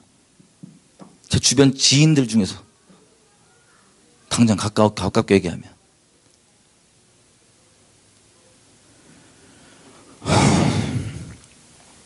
여러분들은 제발 그냥 아는데 그치지 않고 이 일들을 경계로 삼으셔갖고 주님께 온전히 계셔야 됩니다. 여러분들이 선택하는 겁니다. 여러분들이. 그렇게 하다가 결국에는 돌이키지 않고 바벨론이 쳐들어옴으로 심판을 겪습니다. 여러분 한 방에 쳐들어온 거 아니에요. 여러 차례 하나님께서 제발 영혼들이 그래도 살 수 있도록 여러 차례 어려움들이 점진적으로 한 방이 아니라 점진적으로 오면서 계속 동일한 회개의 메시지를 줬는데 그것을 거부하고 바벨론으로 끌려갔습니다. 이게 제가 말씀드린 대로 1차적으로 겪었던 종말의 예고편이었습니다. 이스라엘에게는 이게 1차 종말의 예고편. 그 다음 하나님께서 자비로우셔서 70년 만에, 왜냐면 일단 맛을 봤으니까 다시는 안 그러기를 기대하는 마음으로 70년 만에 주님께 돌이켜 주신 거예요. 물론 그 안에는 안식일을 어긴 것들을 채우는 것도 물론 있지만 어쨌든 돌이켜 주신 거예요. 돌이켜 주시고 다시 두 번째 성전을 지을 수 있도록 격려해 주시고 위로해 주시고 힘나게 해주셔서 제2성전을 짓고 그러고 있다가 다시 껍데기만 남게 됩니다. 이 예배가. 말라기서를 보시면 이 껍데기만 예배가 남게 되죠. 자, 이렇게 됩니다. 이스라엘 백성이 포로로 끌려갔다 온 다음에 심각하게 이것을 그래도 돌이키겠다고 마음을 정해서 어떻게 정하냐면 우리가 하나님의 율법을 다 어겼기 때문에 이런 꼴이 벌어졌으니까 다시는 하나님의 말씀을 어기지 말자라고 결정을 해요. 여러분, 첫 번째 이 이스라엘이 겪었던 종말의 예고편 바벨론 끌려가는 것까지는 이스라엘이 쉽게 얘기하면 구원파 믿음입니다. 구원파 믿음. 그냥 체험도 있고 뭐도 있을 수 있는데 죄도 괜찮은 거예요. 우상과 죄를 적당히 버무르고 순종 안 하고 불순종에 머물고 있고 죄악 가운데 머물러 있어도 괜찮다는 거예요. 하나님이 사랑이셔서 괜찮다는 거예요. 지금 전 세계 기독교의 간판 달고 있는 대부분 교회가 믿고 있는 그 믿음, 그게 이스라엘 백성들이 1차 끌려가기 전까지 갖고 있던 이 방종하는 끔찍히 음란한 믿음이었습니다. 자, 이걸로 심판받는 걸 이들이 파악을 하고 이스라엘이 다시는 안 그러기로 결정을 합니다. 에스라 때부터. 우리는 하나님의 말씀을 그렇게 어겼으니까 다시는 안 그래야겠다. 여러분, 성경에 보면요, 미리 말씀드리면 양극단이 나옵니다. 하나님께서는 하나님과 살아있는 관계에서 순종하라고 하는 게 우리에게 주시는 본질 핵심인데 양극단이 어떻게 나오냐? 완전 구원파 같은 믿음. 그냥 막 살고 죄악 가운데 머물고 적당히 우상과 버무리고 섞여도 내가 종교에 열심 좀 내면서 적당히 섞여 있어도 괜찮다고 하는, 사랑이니까 괜찮다고 하는 대다수가 믿고 있는 끔찍한 이 방종의 믿음, 음란한 믿음. 요 극단이 있고요. 또 다른 극단이 뭐냐면 아예 완전 극단적 율법주의로 가는 믿음. 이 양극단이 있는데 이 양극단 다 아니에요. 하나님께서 우리에게 요구하신 바, 그걸 제가 짚으려고 지금 얘기를 하는데, 말씀드리고 있는데, 어쨌든 포로로 끌려갔다 와서 에스라를 필두로 우리 정말 하나님의 말씀을 어기지 말자라고 시작은 좋은 마음입니다. 시작은. 여러분, 바리새 운동이요, 우리가 딱 바리새 얘기 들으면 아, 나쁜 놈 이렇게 생각하는데 바리새 운동이 시작과 취지는 좋습니다. 바리새 운동하면 전부 다 나쁘게 그냥 갖고 있죠. 시작과 취지는 인간적인 마음으로 좋아요. 나쁜 건 아니었어요. 인간적인 마음으로, 인간적. 이런 식입니다. 말씀을 어겨서 우리가 그랬으니까 야, 우리가 절대 말씀 어기지 말자. 그러면 단적인 예로 율법 중에 이게 있어요. 엄마 염소의 젖으로 새끼 염소를 삶지 말아라. 이 율법 있죠. 그러면 이 본질적 의미가 뭐예요? 하나님께서 그렇게 생명을 존중히 여기시는 뭐 그런 내용들, 왜냐면 동물에게도 부모 자식 간에 그런 생명 같은 게 있는데 그것을 그래도 최소한 우리가 존중할 수 있도록 보라고 하시는 그런 내용들인데, 그것과 의미는 모르겠고 그냥 엄마 염소 젖으로 새끼 삶으면 안 된다고 하니까, 야, 너 혹시 우유랑 고기랑 먹다가 아니면 치즈랑 버터랑 고기랑 먹다가 혹시 확률, 정말 적은 확률이라도 그게 엄마 우유면 어떡할래? 그럼 율법을 어기는 거잖냐. 그래서 율법을 우리가 어기지 않기 위해서, 율법을 어겨서 이 저주를 다시는 받지 않기 위해서 이렇게 간소화시키자. 어떻게? 그냥 고기랑 치즈랑 고기랑 버터랑 고기랑 우유랑 아예 먹지 마. 여러분 잘 드세요. 신앙이 하나님과 하나님을 순결히 사랑하면서 하나님과 살아있는 관계에서 성령께서 말씀해 주신 대로 순종해 가는 성경에 말하는 이 본질, 다시 얘기하면 여호와 입에서 나오는 말들을 청종하는 것, 하나님의 말씀을 청종하는 것, 이게 이 본질인데, 이게 0점이라고 치면 이스라엘 백성들의 0점에서 소위 우리 말하는 단어로 치면 극단적 진보적으로 믿은 거예요. 우상 숭배 겸하여도 전혀 문제 없다. 근데 에스라 때부터 바리새 운동이 어떻게 시작됐냐면 아예 반대로 극단적으로 간 거예요. 0점은 여기인데 우리 표현으로 하면 극보수적으로 믿기 시작한 거예요. 여러분 본질을 알고 있는 채로 0점이 뭔지 정확하게 그 의미가 뭔지 본질적으로 알고 있는 채로 보수적으로 신앙생활 하잖아요. 좋습니다. 저 여러분에게. 왜냐하면 우리가 죄성이 있기 때문에 많은 보망이 돼줘요. 좋습니다. 본질을 알고 있는 채로 보수적으로 신앙생활하면 좋습니다. 근데 문제가 뭔지 아세요? 이 0점과 본질을 모른 채로 그냥 보수적으로 혹은 극단적이든 아니든 보수적인 그 입장, 이렇게 나와 있는 이 입장이 진리이고 이게 0점이라고 생각하잖아요. 중심이 하나님 사랑하는 채로 그러면은 그래도 좀 괜찮을 수 있지만 본인 스스로와 다른 사람 엄청나게 죽입니다. 어쨌든 이 양극단, 그리고 하나님 사랑하지 않고 이 보수적인 입장만 0점 기준으로 진리를 갖고 있잖아요. 하나님 사랑하지 않지. 이걸 그냥 껍데기로 종교로만 갖고 있잖아요.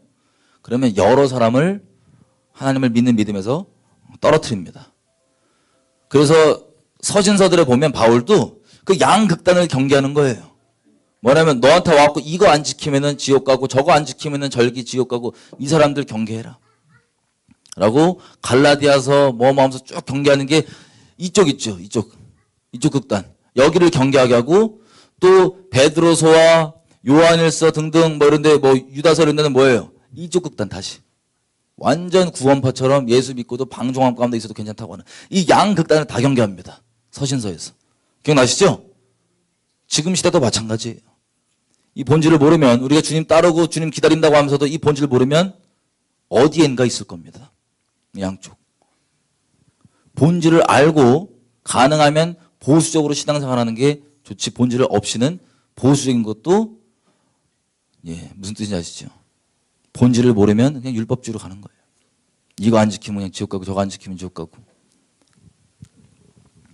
자, 그래서 이스라엘이 그렇게 정했는데 간소화시켰잖아요. 율법을. 그죠?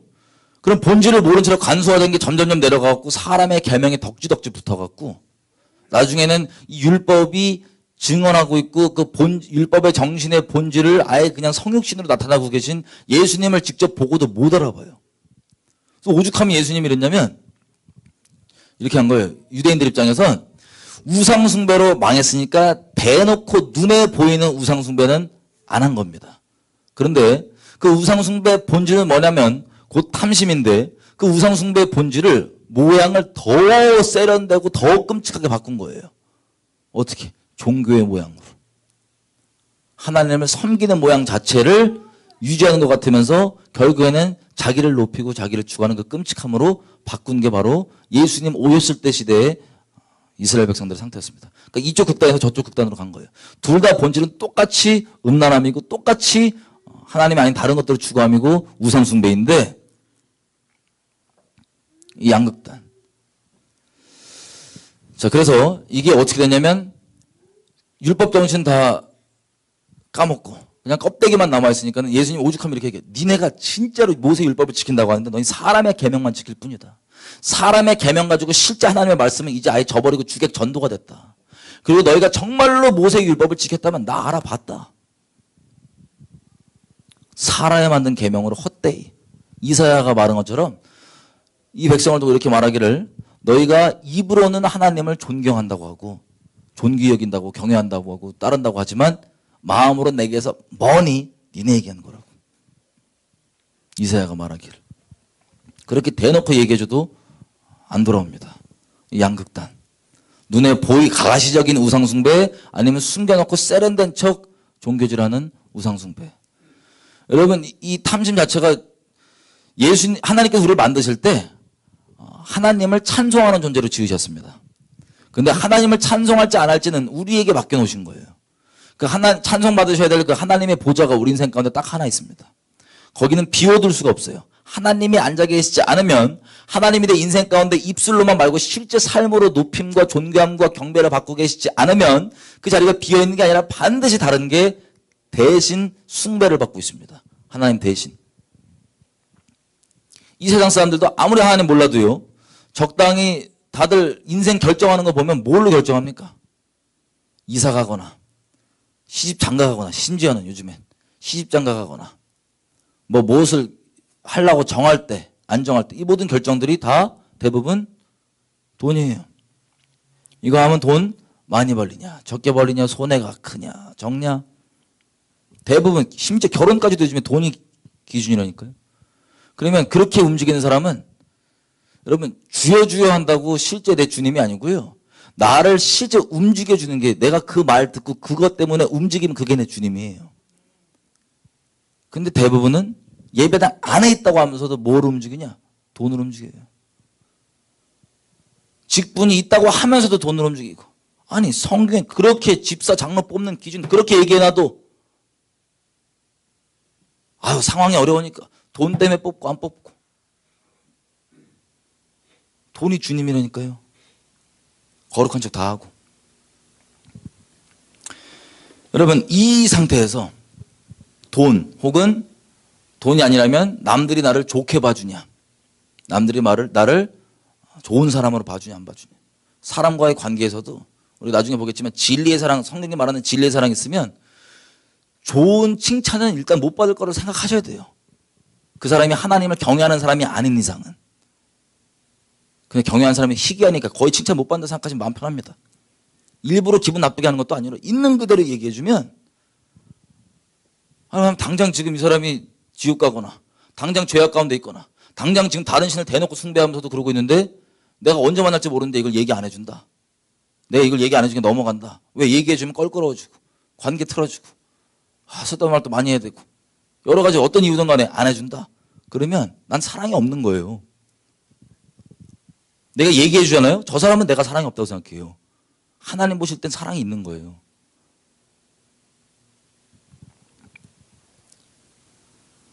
근데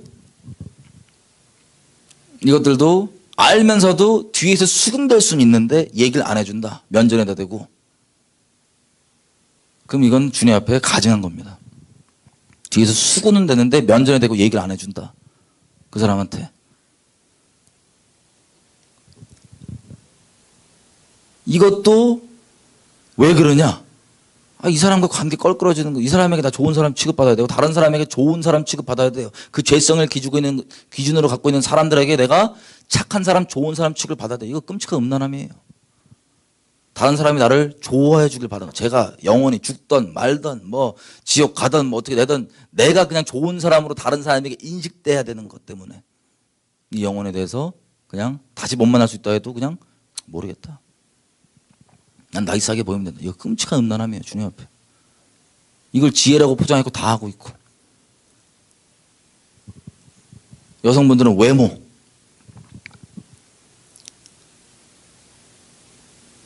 분명히 성경에는 이거 말고 이런 거 말고 마음을 먼저 이거 자체를 내가 아예 안 하는 건 아니에요. 그렇지만 마음을 그렇게 하라고 해야 되는데 여러분 이게 걸림이 되시면 하지 마셔야 돼요.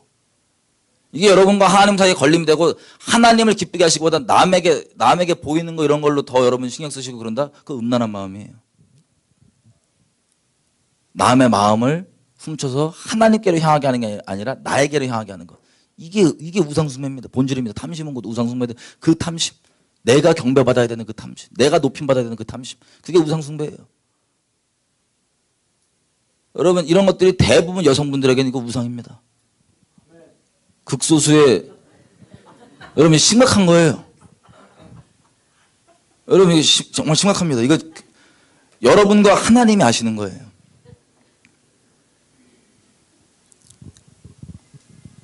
어떤 분은 진짜 예의 때문에 할 수 있지만 그게 아니라 진짜 다른 사람의 마음을 훔치기 위해서 한다. 내가 뭐 좋게 보이고 이쁘게 다른 사람의 그런 칭송을 받기 위해서 한다. 우상숭배입니다. 머물러 계시면 큰일 납니다.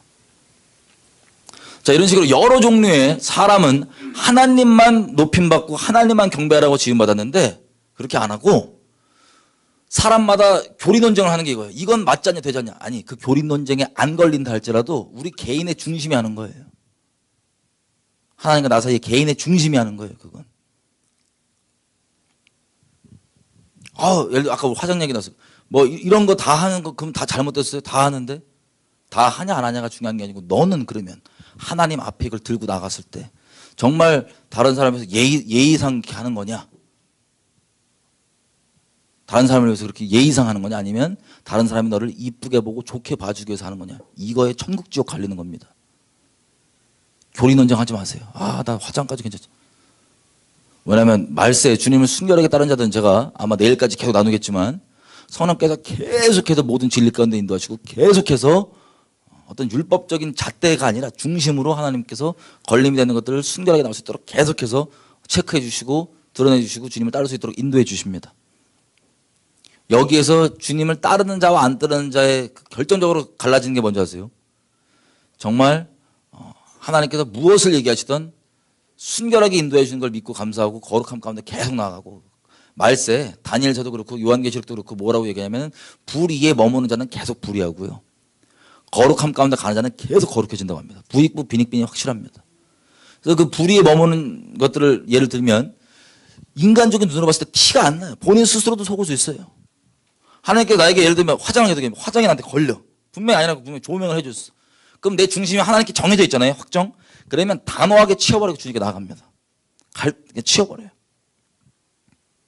하나님께서 그 보시기에 걸림이 된다고 하시니 치워버리고 주님께 단호하게 나갑니다. 그런데 겉으로 볼 땐 종교적으로 흠이 없어 보이는 이 사람이 뭐 할 거 다 해요.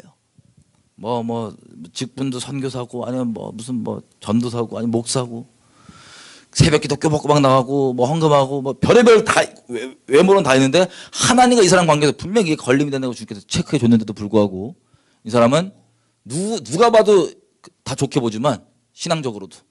하나님께서 체크해 주시는데, 이거를 내가 교리 논쟁하고 있잖아요. 하나님이랑. 중심이 하나님께 있는 게 아닌 거예요. 제가 팁으로 이렇게 얘기했었습니다. 뭐냐면, 여러분, 오해하지 마시고 그냥 들으시면 되는데, 제가 이거를 자꾸 돌려서 얘기했더니 하나님께 약간 책망해 주시더라고요. 제가 그래서 있는 그대로 담대하게 얘기합니다. 여러분, 구원 받았다 안 받았다 하나님께서 얘기해 줄 수 있어요 없어요? 하나님 우리한테. 얘기해 줄 때 있어요 없어요? 하나님께서. 너 구원 받았다 안 받았다 얘기해 줄 수 있어요 없어요? 있죠? 여러분, 정말 구원 받은 분 구원 받다 그러니까 막 사는 사람은 없어요. 그럼 그건 구원 받은 게 아니에요. 그런 말씀 안 하실 거예요. 그죠? 여러분, 휴거가 저 언제인지 모릅니다. 근데 휴거가 어떤 사람이 되는지는 제가 하나님께서 계속해서 조명해 주십니다. 어떤 사람이 되는지는. 참고로 이번 집회 동안은 계속 부분 나눌 건데, 휴가 자체에 대해서 말고, 감사하게 저희 아내가 지금 중심으로 하나님을 막 따르기 시작했어요.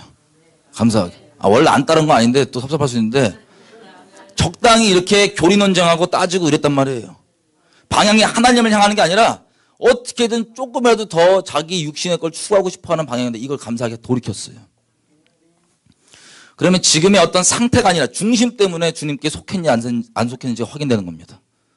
제가 말씀드린 것처럼 아까 A라고 하는 어떤 사역자, 여자분, 화장, 이분이 하나님께서 걸림이 된다고 체크를 해줬는데도 돌이키지 않으면 교리 논쟁하는 거예요. 이분은. 그러면 이분은 휴거가 되겠어요 안 되겠어요? 그 상태로는 안 됩니다.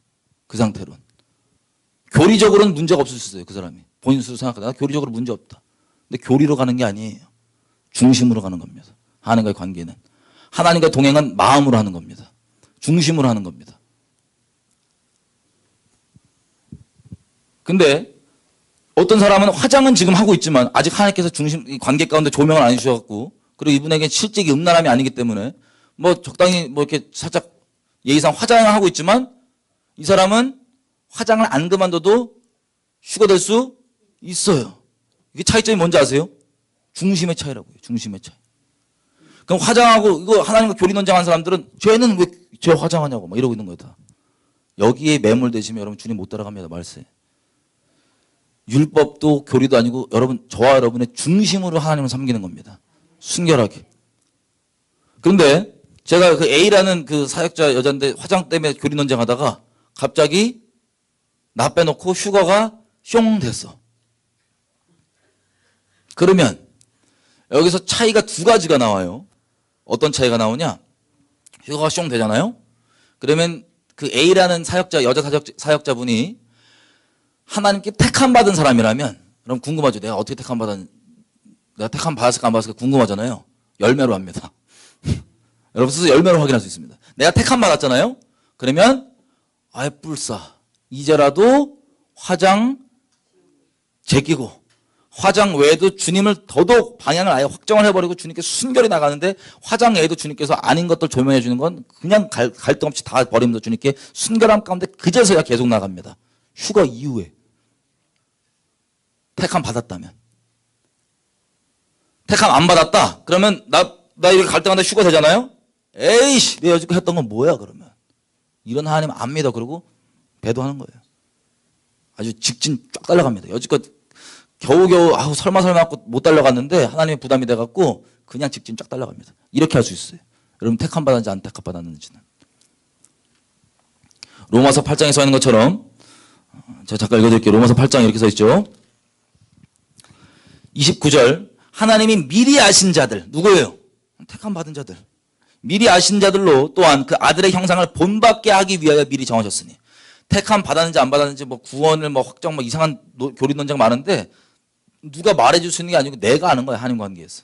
내 중심이 주님을 향하는지 안 향하는지. 내가 점점 더 하나님의 형상을 담고 하나님을 예수님을 따라가려고 거룩함을 내가 지향하고 그게 내 인생의 목적이고 주님을 따라가는 게 방향이 정해져 있는지 아닌지로 아는 거지. 아무리 종교적 열심히 있어도 다시 말씀드리지만 누가 뭐라고 안 그래도 교리적으로 흠이 하나도 없어 보여도 중심이 주님을 향하지 않을 수 있다 없다? 있습니다. 중심이 주님을 향한 사람들이 택함 받은 사람들입니다.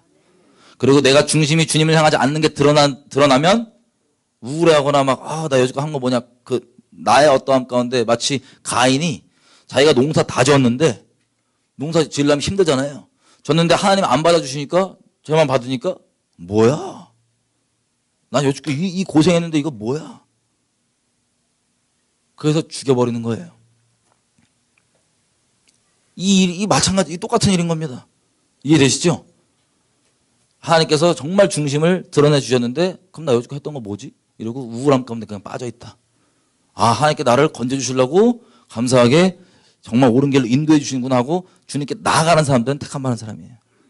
근데 그냥 하나님 원망하고 뭐냐고 투덜거리고 이러고 있으면 거기에만 머물고 있다. 거기에 머무는 것이 여러분 인생의 결론이다. 그걸로 인생 끝내려고 그런다. 그러면 택함 받지 않았다고 보시면 됩니다. 제가 이 말씀 드리는 건 제가 오늘 설교 때 나보고 택함 받지 않았댔어. 이렇게 하라고 말씀드리는 게 아니고 다 같이 돌이켜 주님께 나아가자고 말씀드리는 거예요. 꼭 이상한 데 꽂히는 분들 때문에 제가 다 같이 그런 상태에 있으면 그러지 말고 돌이켜 나가자고 얘기하는 겁니다. 자, 이해가 되시죠? 그러면 A라는 자매가 나 화장 안 하고 막 교리 싸움하고 이러고 있는데 만약에 택함 받았다면 자기 빼놓고 휴가 된단 말이에요. 그죠? 그러면 그 다음부터 뭐겠어요? 진작에 그냥 교리 싸움 안 하고 그냥 주님께 순결히 나갈 걸. 굳이 이 쓴맛을 봐야 되나? 쓴맛 정도가 아니죠. 말씀. 굳이 이 쓴맛을 다 완전히 이것도 내가 쭉쭉 다 맛을 봐야 되냐 이 쓴맛을. 어차피 그렇게 갈 거.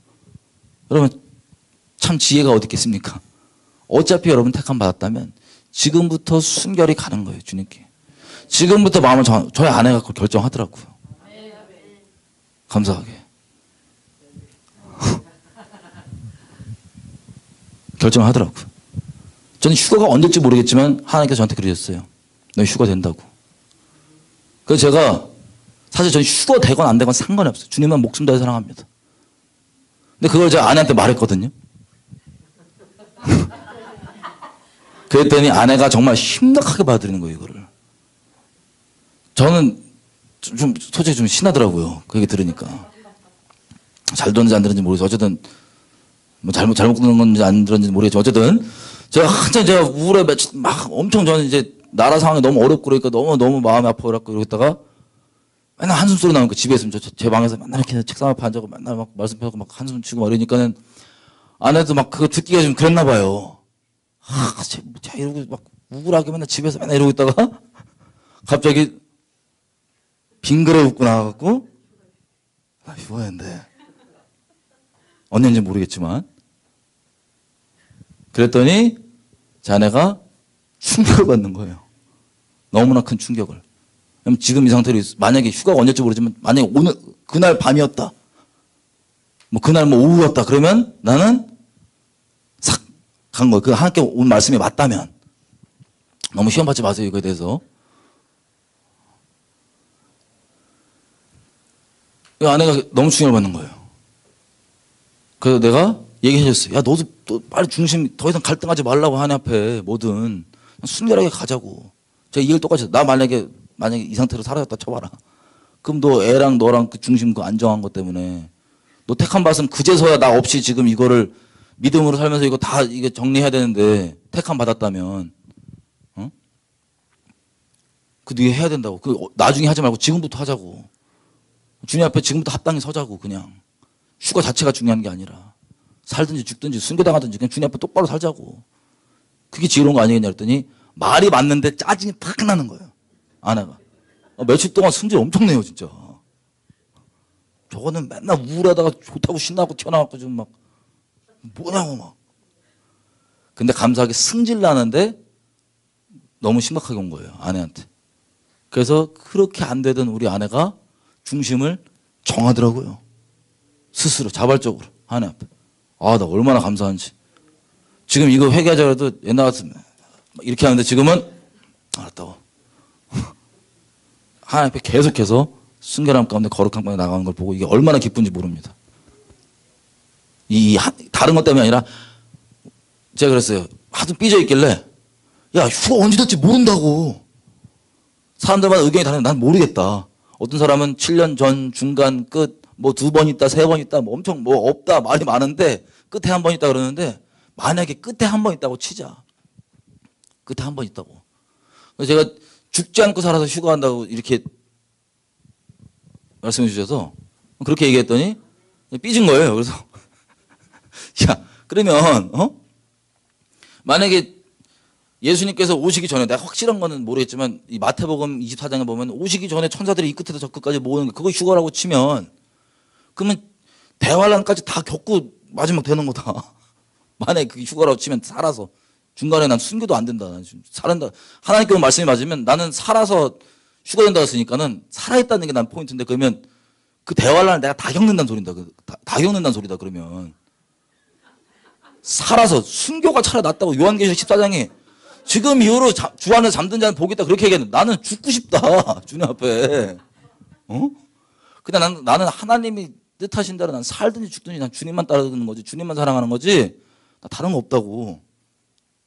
뭐 휴가 되고 안 되고 난 중요하지도 않고 하나님 사모하고 하나님만 따르고 하나님께 순종하는 게 나의 가장 소중한 건데 만약에 마지막 그거면 난 그거 다 겪고 그 인류 역사의 마지막 볼장 다 보는 거라고. 그 최악의 악독함을. 그 위로 받으라고 얘기해 주는 거라고. 위로가 전혀 안 돼요. 어쨌든 갈등하다가 여러분 실제입니다. 휴가가 되냐 안 되냐 이 이슈가 사실은 우리의 중심 문제고 휴가 자체에 포커스가 있으면 안 돼요. 죄송한 얘기지만. 하나님을 정말 목숨 다해 사랑하냐 안 하냐가 있으면 하나님의 때가 있으면 휴가 될 거예요. 만약에 안 되고 사명에서 내버려 둔다. 그래도 감사하고요. 휴가 되는 게 인간적으로 좀 더 나을 수 있지만 그건 주님이 결정하신 일이고. 아멘이죠? 이래놓고 나 또 혼자 남아있는 거 아니? 네가 잘못 들었다 그러면 죄송합니다. 이렇게 되는 건데 어쨌든 상관이 없다고요. 그래서 좋은 팁도 제가 하나 들었어요. 이건 하나님께 들은 게 아니고 어떤 사역자분한테 들은 건데 듣고 너무 좋은 팁인 거예요. 이 말 나온 김에. 말세와 이런 거 말 나온 김에. 좋은 팁이 뭐냐면 어떤 분이 그래요. 순교당하기 직전에 영이 빠진대요. 예를 들면 끓는 물을 펄펄 끓여갖고 있는데 끓는 물에 예수 부인 안 하고 죽여라 그러고 이제 예수님 사랑합니다. 뭐 예수님 용서해 주세요. 그러고 이제 순교를 결정하고 이제 끓는 물에 딱 던져지면 끓는 물에 들어가기 직전에 영이 속 빠진대요. 몸만 둥둥. 그리고 목이 잘리기 전에도 예수님 이렇게 하면은 목이 잘리기 직전에 영이 싹 빠진대요. 그건 제가 체험해 본 게 아니라서 제가 진위 여부는 말씀드릴 수가 없습니다. 근데 한 가지 확실한 건 뭐냐면 괜찮아요. 그거를 그냥 믿고 있는 게 나을 수 있어요. 아니 아프다고 예수님 떠날 거예요? 그 뭐 핍박과 고문 아프다고 떠날 거예요? 물론 우리 연약해서 주님이 지켜주셔야지만 순교까지 할 수 있지. 그건 기본 전제로 붙잡고 만약에 목 잘리는데 영이 안 빠져나간다고 그 목 잘리면서 주님 배도하실 거예요? 아니시죠? 끓는 물에 들어갔더니 너무 뜨거워서 그제서야 배도하실 거예요? 아니죠? 근데 들어가기 직전에 영 빠진다고 하니까 제가 확인은 안 돼보지만 그걸 쭉 믿으시는 게 좋은 것 같습니다. 그리고 그렇게 믿었다가 그냥 뜨거우면 에이 그냥 가는 거고. 여러분 살든지 죽든지 고통이 있든지 없든지 주님만 사랑합니다. 그게 우리 존재의 목적입니다. 그래서 이 중심이 어떻게 정해져 있냐가 문제지 이 교리 갈등이 아니라고요. 이 중심을 모르는 사람은 또 A라는 자매가 주님이 나를 이걸 화장을 하지 말래서 엄청 씨름하다가 화장을 안 했어. 안 하기로 결정했어. 뭐 좋은 결정이죠. 그런데 중심을 결정하는 게 근본적으로 중요하지 화장 자체를 하냐 안 하냐는 또 부수적인 문제일 수 있단 말이에요. 물론 하지 말라면 이 걸림이 된다면 안 하겠지만 하냐 안 하냐는 또 부수적인 문제고 그 안에 담겨있는 건 뭐냐면 하나님을 향한 마음 대신에 그게 붙어있는 게 문제였단 말이에요. 그럼 마음을 주님께 돌이키는 게 중요하잖아요. 잘 들으세요. 만약에 여기서 마음을 확 돌이키지 않으면 그리고 자기 화장을 포기하잖아요. 그럼 남들 화장 포기시키느라 난리 나요. 남들 화장 포기시키느라 난리 나요. 본인 딱 하면 되는데 그 중심 하나 계속 체크해. 중심 하나 있으면 성령께서 모든 진리관을 인도해 주시면서 해주시거든요. 어떤 모양으로든. 물론 그 난리치는 것 때문에 또 듣고 어떤 사람이 아 내가 이거 음란이었구나 돌이킬 수 있지만 그건 주님께서 알아서 하실 둘째 문제고 하나님께 시키지 않는 이상은 본인은 억울해할 필요 없이 주님을 순결히 따라가면 되는데 억울한지 뭐 계속 화장하면 큰일 난다고. 그 근본은 음란으로 화장이 나오는지 안 나오는지 체크하라가 근본인데 그게 아니라 화장 자체를 그냥. 여러분 이슬람 사람들 있죠. 얼마나 무섭냐면 이슬람 사람들의 이들도 믿음의 정도가 있단 말이에요. 그러면 울트라 오르토독스 무슬림. 그러면 여자분들은 닌자예요. 닌자. 눈만 딱 나옵니다. 검은색이 빡 해갖고 눈만 딱 닌자예요. 닌자. 이분들이 그걸로 자아추구를 하십니다. 나는 이 정도까지 빡세게 이렇게 한다. 그게 뭔지 아세요? 이쪽 우상숭배예요. 방종 쪽 말고 율법주의 쪽 우상숭배예요. 나는 이것까지 한다고. 난 너보다 좀 낫고 난 이래서 괜찮은 놈이고 너희는 여러분 양극단에 빠진다니까요.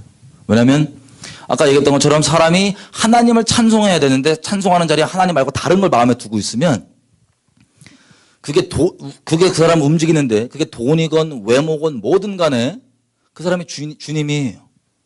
근데 그 돈을 추구하고 그 외모와 다른 그 주인 자리에 있는 걸 추구하는 이유가 뭐냐? 다른 사람을 위한 게 아니라 나를 위한 거예요. 이 죄 자체인 나를 위한. 나를 위하는 게 이런 식입니다. 돈을 많이 왜 추구하냐? 이 사람은 누가 굳이 주변 사람들이 입으로 그 사람이 얘기를 안 해도 딱 알아요. 아, 이 사람은 돈이면 다구나. 이 사람한테 돈이면 최고구나. 돈이면 다구나. 그냥 주변 사람들이 알아요. 그 사람이 직접 고백을 안 해도. 행동을 보면 돈으로 움직이고 돈이 최고예요. 외모가 다다. 뭐 사람에게 잘 보이는 게 다다. 그 외식 떠는 게 다다. 그러면 누가 얘기 안 해도 다 알아요. 주변 사람들이. 그럼 돈을 왜 추구하냐? 그 외모를 왜 추구하냐? 다른 사람으로 하여금 내가 예수님이면 전부고 하나님이면 다 된다라고 하는 이 고백이 아니라 예수님이 내게 정말 중심에 있고 예수님이 전부가 아니라 나를 통해서 예수님이 영화로움 받고 존귀함 받고 높임 받는 게 이 사람 존재의 목적이 아니라 그 돈을 통해서 그 외모를 통해서 다른 사람들이 하나님께 줘야 될 그 마음을 나에게 주는 거예요. 그 마음을 훔쳐서 나를 흠모하게 만들고 내가 그 사람에게 높임 받고 칭찬받고 칭송받는 그 끔찍한 음란한 마음, 존재적인 음란한 마음, 이성을 떠나서 그 끔찍한 존재적인 음란한 마음과 자아숭배하는 하나님 대신 자기를 경배하게 만드는 이 끔찍한 우상숭배가 우리를 지옥 보내는 우리가 벗어나야 되는 죄의 근본입니다. 근데 여기에 정말 마지막 스스로도 미혹되는 마지막 덫이 뭐냐면 아까 제가 잠깐 닌자 말씀드렸던 것처럼 종교예요. 종교. 저들이 하나님께 대하여 열심은 있으나 하나님의 의를 모르고 자기 의를 세우려고 열심을 냈다는 얘기가 방종으로 살라는 말이 아니라 그 모든 그들이 남들을 봤을 때는 흠이 없어 보이는 그 종교, 열심히 있는 그 종교 행위가 아까 A 사역자 화장 중심이 없고 화장 포기하면 그거 똑같은 종교예요. 중심이 중요한데. 중심 없이 마지못해 포기하면 남들도 죽여버리는 이게 뭐냐. 모든 서기관도 바리새인들도 그렇고 이 종교에 빠져있는 이 우상숭배를 돈과 외모가 아니라 종교 자체를 자기를 숭배하는 경배 도구로 삼은 거예요. 자기가 기도하는 걸로 사람들이 칭찬하고 자기가 말씀 연구하고 나누는 거 가지고 사람들이 칭찬하고 자기가 구제하는 거 가지고 사람들이 자기를 칭찬하고 우러러보게 만드는 원하는 그 하나님까지도 나를 다른 사람이 흠모하게 만드는 존재적 음란함을 추구하는 도구로 삼아버리는 것. 이게 종교입니다. 제일 극심한 거죠. 음란함 중에서 제일 사악한. 이 양극단, 완전 방종, 대놓고 우상숭배하고 방종과 그리고 세련되게 우상숭배하는 것 같이 않아 보이지만 결국에는 끔찍한 자아숭배를 아주 세련된 모양으로 하는 이 끔찍한 양극단의 음란, 양극단의 악독한 폐역과 죄성. 이게 이스라엘이 우리에게 보여준 큰 두 가지 양대백의 샘플입니다. 그래서 바벨론 끌려와서 다시 안 그러겠다고 했던 그 에스라 때부터 시작했던 그 바리새 운동이요. 이 본질의 이 영점을 상실한 채로 그 의미가 왜 하는지 하나님의 마음과 이 성령의 말씀을 따라서 순종하는 것을 상실한 채로 그냥 껍데기만 갖고 있다 보니까 어떻게 되냐면 예수님을 직접 봐도 못 알아보고 예수님이 찔러줘도 자기 스스로 미혹한 게 뭐냐면 나는 이런 정도 기도하고 나는 기도 이렇게 많이 한 사람인데 난 이렇게 말씀 많이 연구한 사람인데 내가 신학 학위가 몇 개인데 내가 구제 헌금 얼마나 많이 했는데 내가 11조 해갖고 교회 몇 개 세웠는데 등등 자기의 이 행위를 가지고 쓸데없는 이 종교적 행위를 가지고 자기의 의의 방패를 삼아 하나님의 의 말고 자기 의의 방패를 삼아 성령의 전신갑주를 보면 의의 흉배 있죠. 의의 흉배. 하나님을 순종함으로 나오는 그 의로움 있잖아요. 그것들이 막 이 마귀들이 참수하고 막 쏠 때 의의 흉배로서 심장을 보호해 줍니다. 하나님께 순종함으로 나오는 마귀로부터. 근데 자기의 의는 하나님의 날카로운 칼로 우리를 살려주시려고 하는 메스칼, 날카로운 하나님의 우리를 살려주시려고 하는 자비의 칼날로부터 우리 스스로를 보호합니다. 끔찍하죠. 자기 의가 그런 거예요. 그런 식으로 아무리 얘기해줘도 찔리지만 그 자기의 의를 가지고 이것들을 거부하다가 어떻게 사냐? 적그리스 세력으로 사는 거예요. 예수님을 잡아 죽이는 앞서는 세력. 하나님의 말씀을 제일 먼저 꺼버리고 제일 먼저 거부하고 치는 세력. 자, 이 양극단의 두 번째 종말의 예고편 이스라엘이 겪었던 그게 뭐냐? 예수님이 이렇게 얘기하시죠. 어제 잠깐 얘기했지만 돌 위에 돌 하나도 안 남기고 니네가 그렇게 이 흉배로 삼는 거. 인생의 하나님 그분 자체보다 보장으로 삼고 개런티하는 걸로 삼는 거. 프로텍션으로 삼는 거. 성전 다 무너진다. 돌 위에 돌 하나도 안 남기고 다 무너진다. 그리고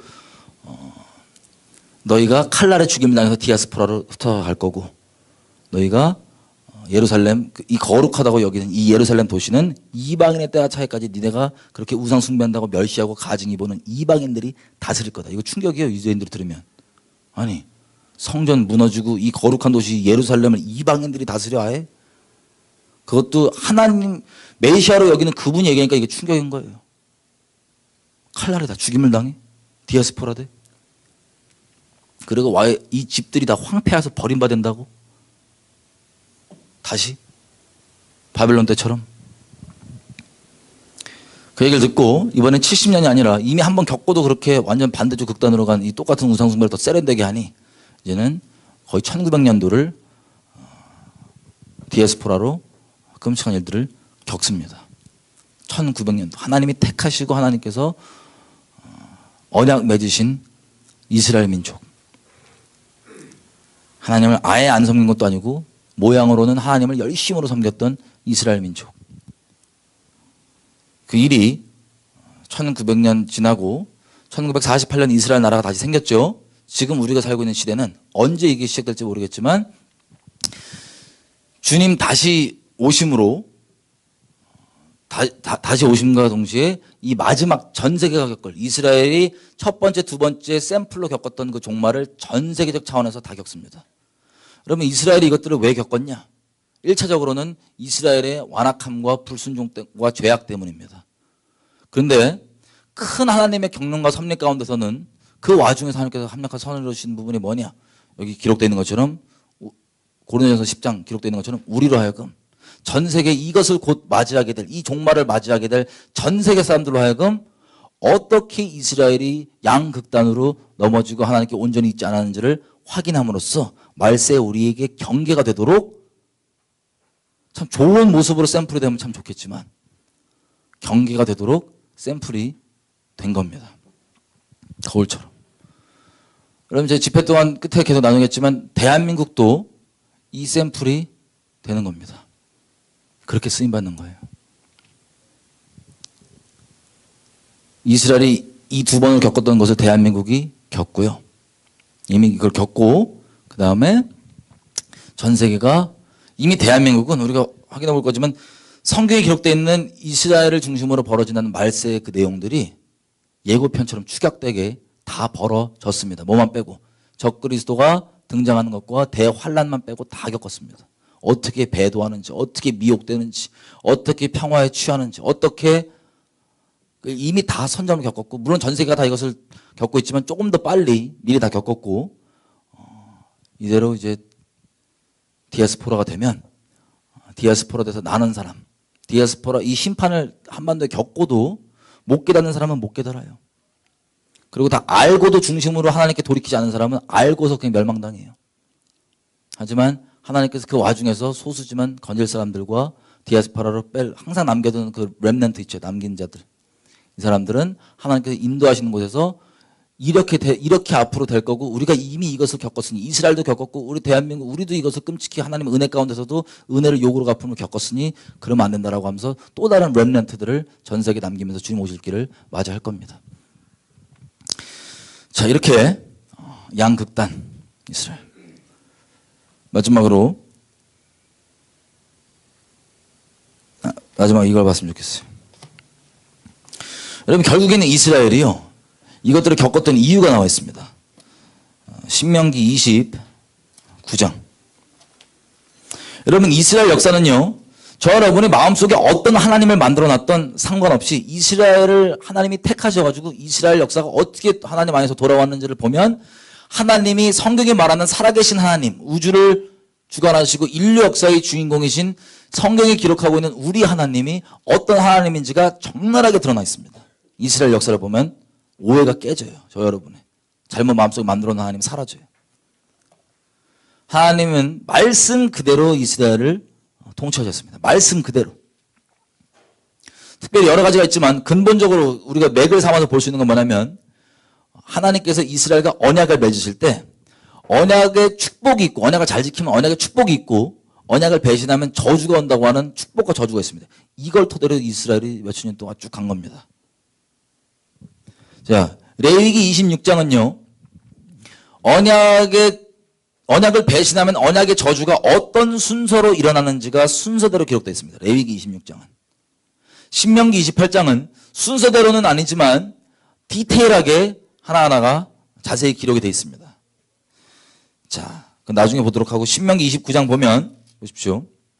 여러분 결국에요, 하나님을 아는 게 우리의 힘으로 돼요? 아니면 하나님의 은혜로 돼요? 은혜로 되죠? 누구도 자랑하지 않도록 하려고 은혜로 주시잖아요.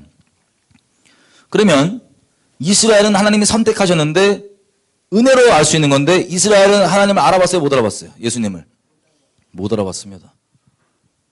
그 못 알아봐가지고 예수님을 공식 입장으로 거절했단 말이에요. 저거는 가증하다, 저건 신성모독이다, 잡아 죽이자 그래갖고 우리 왕이 아니다 그래서 잡아 죽인 거예요, 예수님을.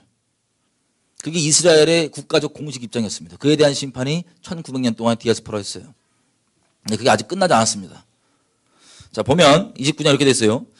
이 끔찍한, 여러분 마지막 겪었던 게 뭐예요? 건국 직전에 이스라엘이 1948년 홀로코스트예요. 홀로코스트라고 하는 이걸로 600만 명, 거의 대부분입니다. 이스라엘 사람들의 거의 대부분 다 쓸렸어요. 이 무시무시한 홀로코스트가 그때 갑자기 일어난 게 아니고 순차적으로 나왔다가 마지막에 홀로코스트라고 하는 비극으로 축약이 됐던 거지, 그게 이스라엘이 겪었던 일들입니다. 2000년 동안 국가적으로 예수님을 거절했기 때문에. 근데 이것은 다시 얘기하면 누구에게 달려있다고요? 하나님의 은혜에 달려 있습니다. 아멘이죠? 자, 이거 29장 보면 29장 4절, 3절 4절. 곧 신명기 29장 3절 4절. 곧 그 큰 시험과 이적과 큰 기사를 네가 보았느니라. 그러나 깨닫는 마음과 보는 눈과 듣는 귀는 오늘날까지 여호와께서 너희에게 주지 아니하셨느니라. 와. 여러분, 어제 저희가 겸손하게 하나님의 영광을 계속 이미 충만한 영광들을 우리에게 영원토록 보게 해달라고 했던 게 이런 차원입니다. 뭐냐면 하나님께서 우리 인생 개개인도 마찬가지예요. 지금도 우리 기적과 표적과 하나님의 은혜 한가운데 있어요. 성령께서 열어주시면 그때마다 아는 거야. 아, 이렇게 하나님 은혜였구나, 이렇게 아는 건데, 자, 이스라엘도 기적 한가운데 있잖아요. 그죠?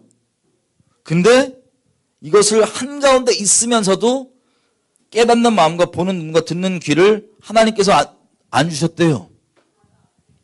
로마서 11장 8절은 뭐라고 얘기하냐면 하나님께서 이스라엘의 눈과 귀를 가렸다 그래요. 하나님께서. 충격이죠. 그래서 이걸 겪었는데 눈과 귀를 하나님이 가려갖고. 왜 가렸냐? 자, 그래서 24절 보면 이렇게 되어 있습니다. 이스라엘이 선택받았다는 민족인데 혹시 열방 사람들이, 우리 홀로코스트까지 이미 봤잖아요. 그죠? 열방 사람들이 이런 이스라엘이 끔찍하게 겪는 꼴들을 보고 묻거든. 24절 열방 사람들도 말하기를 여호와께서 어찌하여 이 땅에 이같이 행하셨느냐, 이같이 크고 열렬하게 진노하시면 뜻이 무엇이냐라고 묻거든. 25절 그때 사람이 대답하기를, 25절 끝에 부분, 그들이 하나님과 세운 언약을 버리고 한마디로 배도하고, 또 26절 우상을 숭배했기 때문에, 우상에게 절하고 우상을 숭배했기 때문에 27절 이러므로 여호와께서 이 땅을 향하여 진노하사 이 책에 기록된 모든 저주대로 재앙을 내리시고 그리고 이들을 뽑아내서 진노를 쏟아내셨다. 29절 이 오묘한 일은 우리 하나님 여호와께 속하였지만 나타난 일은 영구히 우리와 우리 자손에게 속하였나니 이는 우리로 이 율법의 모든 말씀을 뭐하게 하려? 행하게. 인류 역사가 선택받은 민족인데 우리가 착각하는 게 있어요. 어떤 나라인데 우리나라가 망하겠냐고. 이스라엘 보시면 돼요. 여러분들 마음속에 만든 그 하나님 말고 이스라엘을 보시면 돼요. 왜? 하나님은 말씀대로 다루시고 말씀대로 은행하시고 말씀대로 행하시는 분이십니다. 그래서 말씀이 중요한 거예요. 우리가 어떻게 해석하냐가 그게 중요한 게 아니고 말씀이 뭐라고 얘기하냐가 중요한 거예요. 이걸 말씀대로 보는 게 경외함입니다. 말씀을 업신여기지 않고 두렵고 떨림으로 받는 거. 여러분 만약에 집주인이에요. 종들이 잔뜩 있습니다. 여러분들 집주인인데 종들이 있잖아요. 여러분들이 집에 규정을 정합니다. 집주인으로서.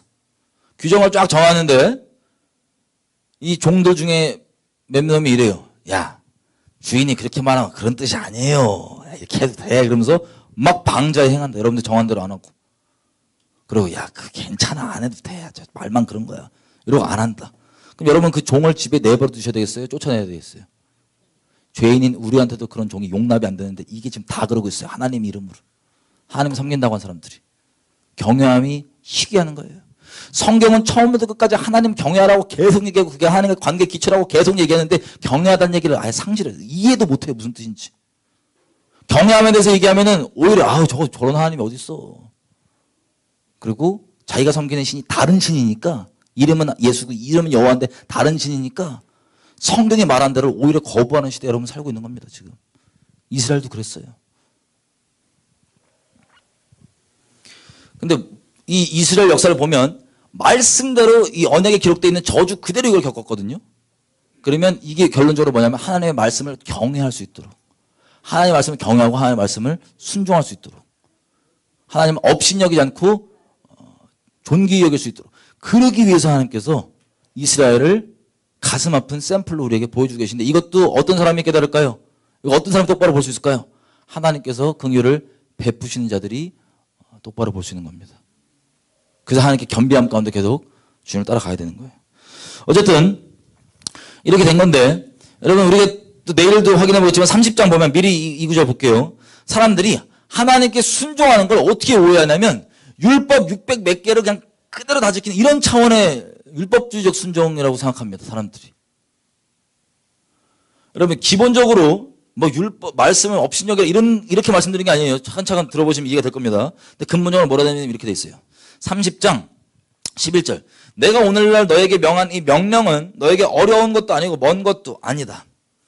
14절 오직 그 말씀이 심히 너에게 가까워서 네 입에 있고 네 마음에 있은즉 네가 이것을 행할 수 있다 없다? 행할 수 있다 해요. 행할 수 있답니다. 이걸 바울이 로마서 10장에 인용한 거예요. 멀리 있는 것도 아니고 우리 입에 있고 마음에 있으므로 이것을 행할 수 있느니라. 자, 그래서 31장 보면 이렇게 얘기합니다. 모세가 어제도 봤지만 마지막 여호수아에게 바톤을 넘길 때예요. 리더십을. 바톤을 넘길 때 뭐라고 하냐면 16절 이렇게 얘기합니다. 앞으로 이스라엘 땅에 어떤 일이 벌어질지를 얘기하는데 여호와께서 모세에게 이르시되 너는 너희 열조와 함께 자지만 이 백성은 들어가서 거할 그 땅에서 일어나서 이방신들을 음란히 쫓아 나를 버리면 내가 그들과 세운 언약을 어길 건데 17절 그때 내가 그들에게 진노하여 그들을 버리면 내 얼굴을 숨겨 그들에게 보이지 않게 할 것인즉 18절 그들이 돌이켜 다른 신을 쫓는 모든 악행 때문에 내가 반드시 내 얼굴을 숨기리라. 언제까지? 29절입니다. 끝에 부분에 너희가 너희 손으로 하는 일을 그를 경록히 함으로 너희가 언제 재앙을 당하리라? 말세 재앙을 당하리라. 여러분 언제까지 눈과 귀가 가려진다고요? 이스라엘이? 주님 오실 때까지. 주님 오실 때까지. 여러분 이스라엘에 기록되어 있는 회복에 대한 예언은 주님 오실 때 다 성취되는 겁니다. 주님 오실 때. 그 전에는 심판이 있습니다. 자, 말세의 얼굴을 여시는데 그 전까지는 19절. 이 내용을 인류 역사를 어떻게 운영하실지를 모세가 노래를 써서 이걸 증거로 삼으라 그럽니다. 여러분 이스라엘 가면요. 지금도 학교에서 이 모세의 노래를 배워요. 그게 모세의 노래가 신명기 32장에 실려 있습니다. 이게 뭐냐면 이스라엘 자손과 하나님 사이에서 내가 처음부터 너에게 비밀이 하거나 숨기지 않고 이렇게 될 거라고 대놓고 얘기했다고 하는 어떻게 인류를 운영하시겠다고 말씀하셨던 그 내용들이 인류 경영과 경륜과 운영이 다 나와 있습니다. 모세의 노래 32장. 그러면 포인트만 몇 개 보면 32장 20절. 여호와의 말씀에 내가 내 얼굴을 숨겨 그들에게 보이지 않게 하고 그들의 끝을 볼 것인데 21절 중간 나도 저들이 우상으로 내 질투를 격발했으니 나도 21절 중간 나도 백성이 되지 아니한 자로 그들의 시기가 나게 하며 그들이 우준하다고 멸시하는 민족 이방 민족이죠. 우준한 민족으로 그들의 분노를 질투를 격발할 것이다. 그리고 쭉 가서 39절 이 인류 역사의 마지막 끝은 어떻게 되냐면 이제는 너희가 이런 일들을 다 겪은 다음에 곧 내가 그인 줄 알라. 나와 함께하는 신이 없도다. 내가 죽이기도 하고 살리기도 하고 상하기도 하고 낫게도 하나니 내 손에서 능히 건질 자가 없도다. 생사화복을 주관하는 이 하나님이 하나님이시구나 하고 이분이 말씀하신 대로 인류 역사가 돌아왔구나 하고 하나님을 경외하는 자리 가운데 있게 하는 겁니다. 그래서 심판을 쭉 하다가 43절 40절부터 42절 심판 다 하다가 43절 맨 마지막 구절이에요. 인류 역사의 마지막. 너희 열방은 주님의 백성과 즐거워해라. 열방은 다시 얘기하면 이스라엘 백성들과 함께 즐거워하는 거예요. 주께서 그 종들의 피를 갚으사 그 대적에게 복수하시고 자기와 땅을 위하여 속죄하시리로다. 아멘. 뭐로 기뻐하냐? 하나님께서 공의롭게 말씀대로 행하신 그 공의를 기초로 기뻐하는 거예요.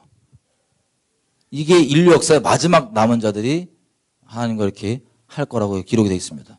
그러면 간략히 얘기하면 여러분 로마서 9장에서 11장 사이에 바울이 이스라엘 민족과 이방 민족이 어떤 관계에 되는지를 얘기했던 게 바로 여기에서 경륜을 이해를 한 겁니다. 바울이.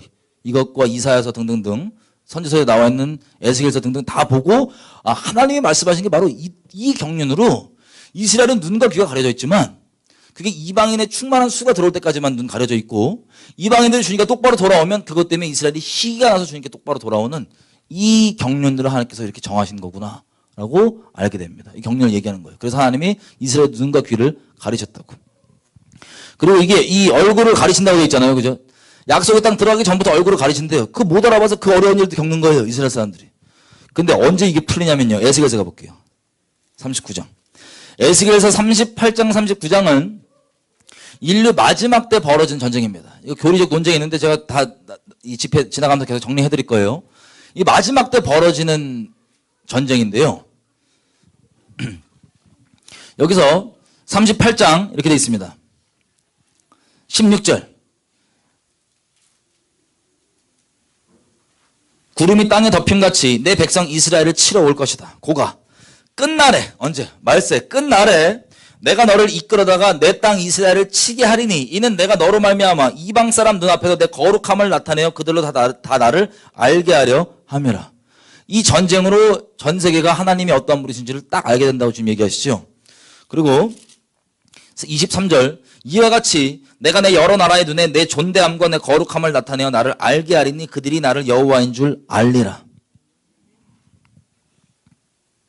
그리고 39장 계속 이어지는데 21절 이렇게 됐어요. 내가 내 영광을 열방 중에 나타내어 열방으로 나의 행한 심판과 내가 그 위에 나타낸 권능을 보게 하리니. 자, 하나님께서 이렇게 심판하심으로 뭘 본대요? 열방들로 다 이것을 보게 한대요. 하나님의 영광을. 22절 그날 이후에 이스라엘 족속은 나를 여호와 자기들의 하나님인 줄을 알겠고. 23절 열방은 이스라엘 족속이 역사 동안 왜 이런 일을 겪었냐? 그때야말로 그 죄악으로 인하여서 이들이 사로잡혔고 이런 전쟁까지 마지막으로 겪었구나라는 걸 이스라엘과 열방이 다 안대요, 모른대요? 다 압니다. 그럼 다시 얘기하면 하나님께서 말씀해 놓으신 그 기록대로 저주건 축복이건 그대로 왔다는 것을 그때 주님 앞에 살아남은 사람들은 전부 다 안다는 소리예요, 모른다는 소리예요? 안다는 소리입니다. 그럼 제가 이번 집회 동안 지금 이번 시간도 마찬가지로 뭘 말씀드리냐면 나중에 주님 오시는 것을 보고 그 끔찍한 일들 겪으면서 몇 명이 될지 모르겠지만 극소수겠죠. 살아남아있는 그 사람들이 최종적으로 마음속에 결론 내리게 될 게 뭐냐면 하나님 말씀을 경외하는 거예요. 말씀대로 돌아온 거구나. 말씀이 1점이라도 정말 땅에 떨어지지 않고 말씀대로 간 거구나. 라고 하나님의 말씀을 경외할 수 있도록 이 인류 역사가 돌아갔던 겁니다. 아까 모세의 노래 써있던 것처럼. 이 인류 역사의 결론이 뭐냐면요. 하나님을 경외하는 자들을 남기시는 거예요. 경외하는 자들 추리시는 거예요. 경외하면 이사야서 66장 2절처럼 하나님의 말씀을 업신여기는 게 아니라 교만한 마음 에휴 이러면서 업신여기는 게 아니라 하나님의 말씀을 두렵고 떨림으로 맞는 사람들. 그 사람들을 남기시는 겁니다. 자, 24절 내가 그들의 더러움과 그들의 범죄한 대로 그들의 얼굴을 내가 가리웠었지만 29절 내가 다시는 내 얼굴을 그들에게 가리우지 아니하리니 이는 내가 내 성령을 이스라엘 족속에게 쏟았음이니라 나 주 여호와의 말이니라. 그 약속의 땅 들어가기 전에 가리셨던 얼굴을 언제 푸신대요? 완전하게? 예수님 오시는 이때 푸신다는 거예요. 예수님 오실 때 그때 얼굴 다 풀어버리시니 얼굴을 향하시니 그 수천 년 동안 역사 동안은 무섭게도 하나님의 말씀대로 그것들을 재앙들을 겪습니다. 언제 한 범죄 때문에? 언제 한 범죄 때문에요? 약속의 땅 들어가기 전에 했던 범죄 때문에 눈과 귀를 막으신 거예요. 말씀대로. 그럼 이게 얼마나 무서운 말씀인지 아세요? 하나님이 택한 백성인데 하나님 앞에 반역하고 범죄함으로 눈과 귀를 수천 년 동안 막으신 거예요. 그럼 하나님을 경외해야 되겠습니까? 만만히 봐야 되겠습니까? 여러분 그 어려운 일을 다 겪으신 다음에야 경외하는 것 그렇게라도 되면 감사하겠지만 참 지혜가 어디 있습니까? 그러면 지금부터 경외하시면 돼요, 안 돼요? 지금부터 경외하시면 돼요. 지금 시대 가운데 마귀가 뿌려놓은 거짓말처럼 그냥 죄 한 번 짓고 그냥 회개하면 돼. 여러분 광야에서 했던 범죄 때문에 지금 수천 년을 이걸 보고도 이 마귀가 주는 이 거짓말 그냥 범죄 한 번 하고 그냥 회개하면 돼. 이렇게 말이나 돼요, 안 돼요? 이 거짓말에 다 속아서 인생은 완전 도적질 맞고 완전 인생 여러분 스스로 여러분 인생과 집안 가운데 저주를 부르고 싶으시면 그냥 죄 지면 됩니다. 여러분이 선택하시는 거예요. 그냥 죄 지면 됩니다. 그냥 귀신이 주는 거짓말 에휴 그냥 한번 저지르려고 회개해. 이 거짓말 진리 말고 이 거짓말 믿고 죄를 범하시면 여러분 인생 가운데 저주를 쭉 당길 수 있습니다. 아주 패가망신하고 싶으시고 저주를 받고 싶으시면 죄를 지으시면 됩니다. 근데 아니라면 하나님을 경외하는 자리에 있으시면 됩니다. 이 조직의 쓴맛 겪지 말고 제가 바라기는 지금부터 하나님을 경외하셨으면 좋겠어요. 인류 역사를 통틀어 주님께서 얘기하시는 게 여러분 스가랴서 13장에는요 이 마지막 전쟁까지 포함해서 이스라엘에 무슨 일이 벌어지냐? 이스라엘 인구 3분의 2가 일단 죽습니다. 3분의 2가. 그리고 예루살렘 도시도 반이 죽습니다. 이 전쟁 때. 반이 죽고 그냥 죽는 게 아니고 여자들 겁탈당하고 별의별 꼴 다 겪어요. 아주 끔찍한 꼴을. 이스라엘에. 예루살렘 도시만 해도 반이. 그 끝에 주님이 오시는 거거든요.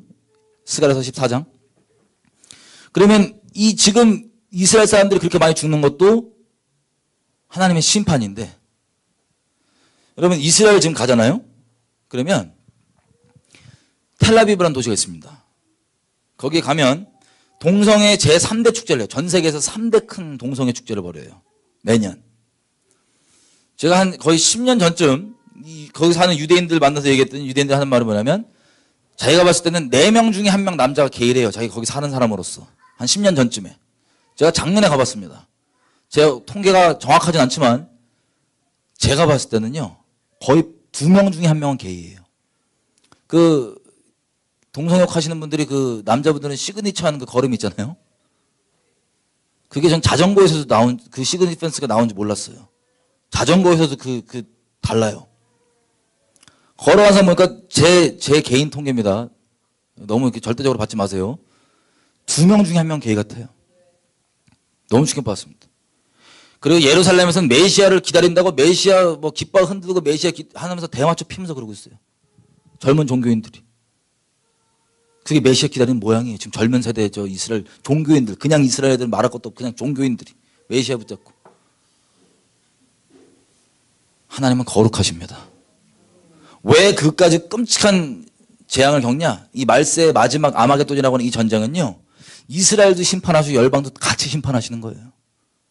그래서 여기에 마지막 살아남고 하나님의 백성이 되는 자들, 하나님께 얼굴을 안 들이키신다는 게 뭐냐면 성령을 남은 자들에게 다 부어주시는 거예요. 통곡하고 찌른 자를 바라보고 통곡하고 애통한 일이 터지니까 거기 살아남은 사람 다 이제 마지막으로 회개하는 겁니다.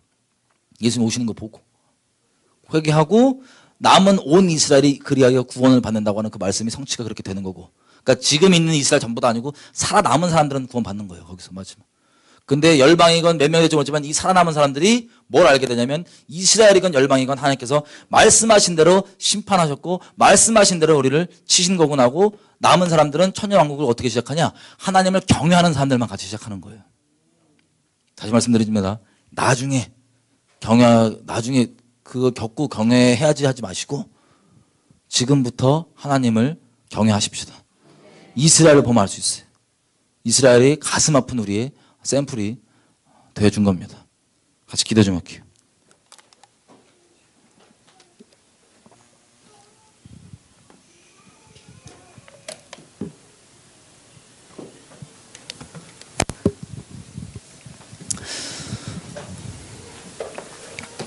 이사야서 11장의 2절은요 이렇게 얘기합니다.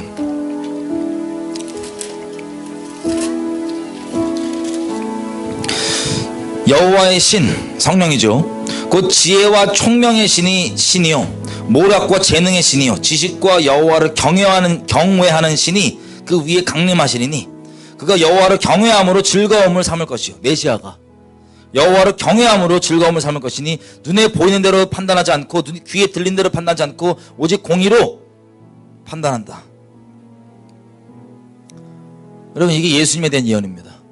성령이 임하시면 지혜와 계시, 모략, 재능, 지식 이런 것들 다 있지만, 여러분 귀신과 성령의 차이가 뭔지 아세요? 하나님을 경외하게 하느냐, 하나님을 앞에 방자하게 행하게 하느냐. 아무리 표적과 기적이 있고 은사가 있어 보이고 지혜와 계시가 있어도 그것이 여러분들로 하여금 하나님을 경외하는 게 아니라 방자하게 만들면 그건 귀신의 역사라고 보시면 됩니다. 성령은 우리를 하나님을 거룩히 여김받게, 존귀하게, 그리고 하나님을 경외하게, 하나님을 사랑하게 만듭니다. 그리고 예수님께서 우리에게 샘플로 보여주셨던 것처럼 이분은 인생 살 때 목적이 있을 거 아니에요, 각자. 그죠? 신앙생활 적당히 하면서 그냥 잘 편안하게 있겠다, 이게 인생의 목적이 되면 주님 못 따라갑니다. 하나님을 살든지 죽든지, 좋은 취급받든 나쁜 취급받든, 사람들이 오해해주건 똑바로 알아주건 그거는 둘째 문제고요. 그럼 사람은 호산나로 막 영접하고 난리치다가도 얼마 안 지나서 바로 잡아 죽이라고 한 사람들이. 그렇다고 사람을 멸시하라는 게 아니라 다른 것 가운데 소망을 두지 마십시오. 신앙생활 하시면서 딱 한 가지, 하나님을 경외하는 것, 하나님께 내게 말씀하시는 것들을 있는 그대로 준행하는 것, 하나님의 말씀을 두렵고 떨림으로 겸비한 마음으로 받는 것. 하나님을 경외하는 게 존재의 목적이지, 예수님 보여준 사람들이 이해해 주건 이해 못 해 주건, 그리고 사람들이 싫어하건 좋아하건 그게 중요한 게 아닙니다. 하나님께 명하신 바대로 순종하는 게 하나님을 경외하는 거고, 그게 인생의 목적이었습니다. 저 여러분도 하나님을 그렇게 경외하고 하나님께서 여호와 입에서 나온 말씀들 그대로 순종하는 것, 노아처럼 말씀 그대로, 수많은 믿음의 선배처럼 말씀 그대로 준행하는 것, 이게 우리 존재의 목적인 겁니다. 그거에 따른 결과는 주님께 맡기시는 겁니다. 주님께 맡기는 겁니다. 여러분, 노아가 그렇게 오랫동안 순종을 해도 그 열매는 8명이었어요. 가족, 외부 사람도 아니고. 에녹이 300년을 동행하면서 휴거까지 되면서까지 그렇게 전해도 그 집안의 말들 뭐 중간에 몇 명 믿었을지 모르지만 노아의 방주 때까지 결론적으로 얘기하면 8명이 답니다. 그럼 열매하고 너무 큰 연연하지 마시고, 내가 혹시 하나님을 순종하지 않고 하나님의 말씀을 업신여기지 않을까, 그걸 두려워하십시오. 하나님만 두려워하십시오. 사람도 환난도 다른 것도 말고 하나님만 경외하는 것, 이게 우리의 본분이고 존재의 이유입니다. 하나님께서 찾으시는 이 사람, 지금부터 우리가 지혜롭게 하나님을 경외하는 자리 가운데 서십시다. 지금 시간 기도할 때, 하나님, 제가 여지껏 하나님의 말씀을 업신여겼던 것, 혹은 내가 방제행했던 것, 혹은 내가 하나님이 기준이 아니라 그렇게 함부로 중심 주지 않고 내가 하나님 앞에 나에게 요구하셨던 중심에 붙어있는 것들은 중심은 안 주고 껍데기만 주면서 계속해서 마음을 어려워하고 다른 사람에게 다른 사람을 심판하는 자리에만 앉아있던 수많은 것들, 성령께서 조명해 주신 대로 제가 회개하고 내가 하나님과 다 관계해서 하나님을 사랑하고 하나님을 경외하는 자리 가운데 내가 한 걸음 한 걸음 주님 따라가기 원합니다. 내 절대로 인생 살면서 하나님의 말씀 업신여기지 않게 해주시고, 죄를 끔찍하게 미워하고 죄를 내 인생에 혹시라도 들어갈까봐 그거 두려워하고 하나님 불순종할까봐 두려워하는 그 마음, 하나님만 경외하며 살 수 있도록 성령께서 내게 하나님을 경외하는 마음을 가득 채워주시고 끝까지 갈 수 있도록 도와주십시오. 우리 주여 한번 주여 성령의 은혜를 구하며 회개하며 기도하시겠습니다. 주여! 아버지, 그렇게 나누고 선포하고 이야기했습니다. 아버지, 구하는 것은 제가 아무리 이야기하고 얘기해도 각 사람의 마음과 심령 가운데 아버지께서 친히 그렇게 조명해 주시고 책망해 주시고 죄에 대해서, 의에 대해서, 심판에 대해서 책망해 주시고 회개해 주셔야 아버지 이 사람들이 그리고 돌이키기를 결정하고야 되는 겁니다. 아버지, 기도할 뿐입니다. 아버지, 우리가 정말 평생 가운데 하나님께 순종하고 하나님만 경외하고 하나님만 한 걸음 한 걸음 따라갈 수 있도록 도와주십시오. 우리 마음껏에 다른 우상들 다 걷어주시고 제해주시고 드러내주셔서 하나님 말씀 그대로 운영하시고 하나님 말씀 그대로 행하시는 주님만 따라서 이렇게 두렵고 떨림으로 주님만 순종하고 경외하기 원합니다. 우리 붙잡아주신 성령께서 도와주십시오. 아버지, 우리 방자하게 만들고 죄를 합리화하게 만들고 능력만 나오면서 이렇게 하는 끔찍한 배도와 귀신 숭배까지 따라가는 게 아니라 우리를 순결하게 만들고 거룩하게 만들고 주님을 경외하게 만드는 성령을 따라서 순종하는 주님 나가기 원하오니 붙잡아 주십시오.